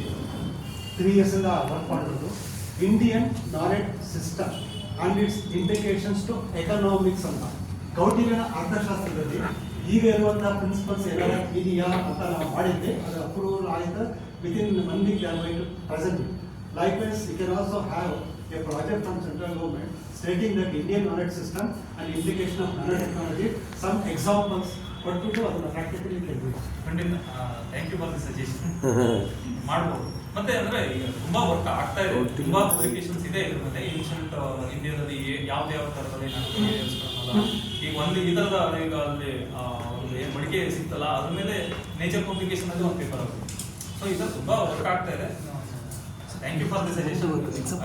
ಸಂಗೀತ ಕ್ಷೇತ್ರದಲ್ಲಿ ಘಟಮ್ ಅಂತ ಒಂದು ಇನ್ಸ್ಟ್ರೂಮೆಂಟ್ ಯೂಸ್ ಮಾಡ್ತಾರಲ್ಲ, ಅದು ಮಡಿಕೆ ಅಂತ ಅನ್ಕೋತೀವಿ. ಅದಕ್ಕೆ ಕಬ್ಬಿಣದ ಪುಡಿ ಹಾಕಿ ಲೇಪನ ಮಾಡಿ, ಹಾಗಾಗಿ ಅದು ಸ್ಟ್ರೆಂತ್ ಜಾಸ್ತಿ ಇದೆ, ಪುಡಿಯಲ್ಲ ಅಲ್ಲಿ ಅದು ಇರ್ಬೋದು. ನ್ಯಾನೋ ಪಾರ್ಟಿಕಲ್ ಡಿಸ್ಕ್ಲೈಮರ್ ಜೊತೆಗೆ ಆರಂಭ ಮಾಡಿ ಡಿಸ್ಕ್ಲೈಮರ್ನ ಡಿಸ್ಕ್ಲೈಮ್ ಮಾಡಿದಂಥ ಕನ್ನಡದಲ್ಲಿ ಇಷ್ಟೊಂದು ಸೊಗಸಾಗಿ ನ್ಯಾನೋ ಟೆಕ್ನಾಲಜಿ ಬಗ್ಗೆ ತಿಳಿಸ್ಕೊಟ್ಟಂಥ ವಿನಾಯಕ್ ಪ್ರಸನ್ನ ಹೆಗಡೆ ಅವರಿಗೆ ಕುತೂಹಲಿ ಕನ್ನಡ ಮತ್ತು ಕಲಾಸುರುಚಿ ಪರವಾಗಿ ಧನ್ಯವಾದಗಳನ್ನು ಅರ್ಪಿಸ್ತೇನೆ. ನಮ್ಮ ಒಂದು ಕೃತಜ್ಞತೆಯ ದ್ಯೋತಕವಾಗಿ ಒಂದು ಸಣ್ಣ ಕಿರುಕಾಣಿಕೆಯನ್ನು ಸ್ವೀಕರಿಸಬೇಕು ಅಂತ ಕೇಳ್ಕೊಳ್ತೇನೆ. ಮುಂದಿನ ತಿಂಗಳು 2ನೇ ಶನಿವಾರ ಇದೇ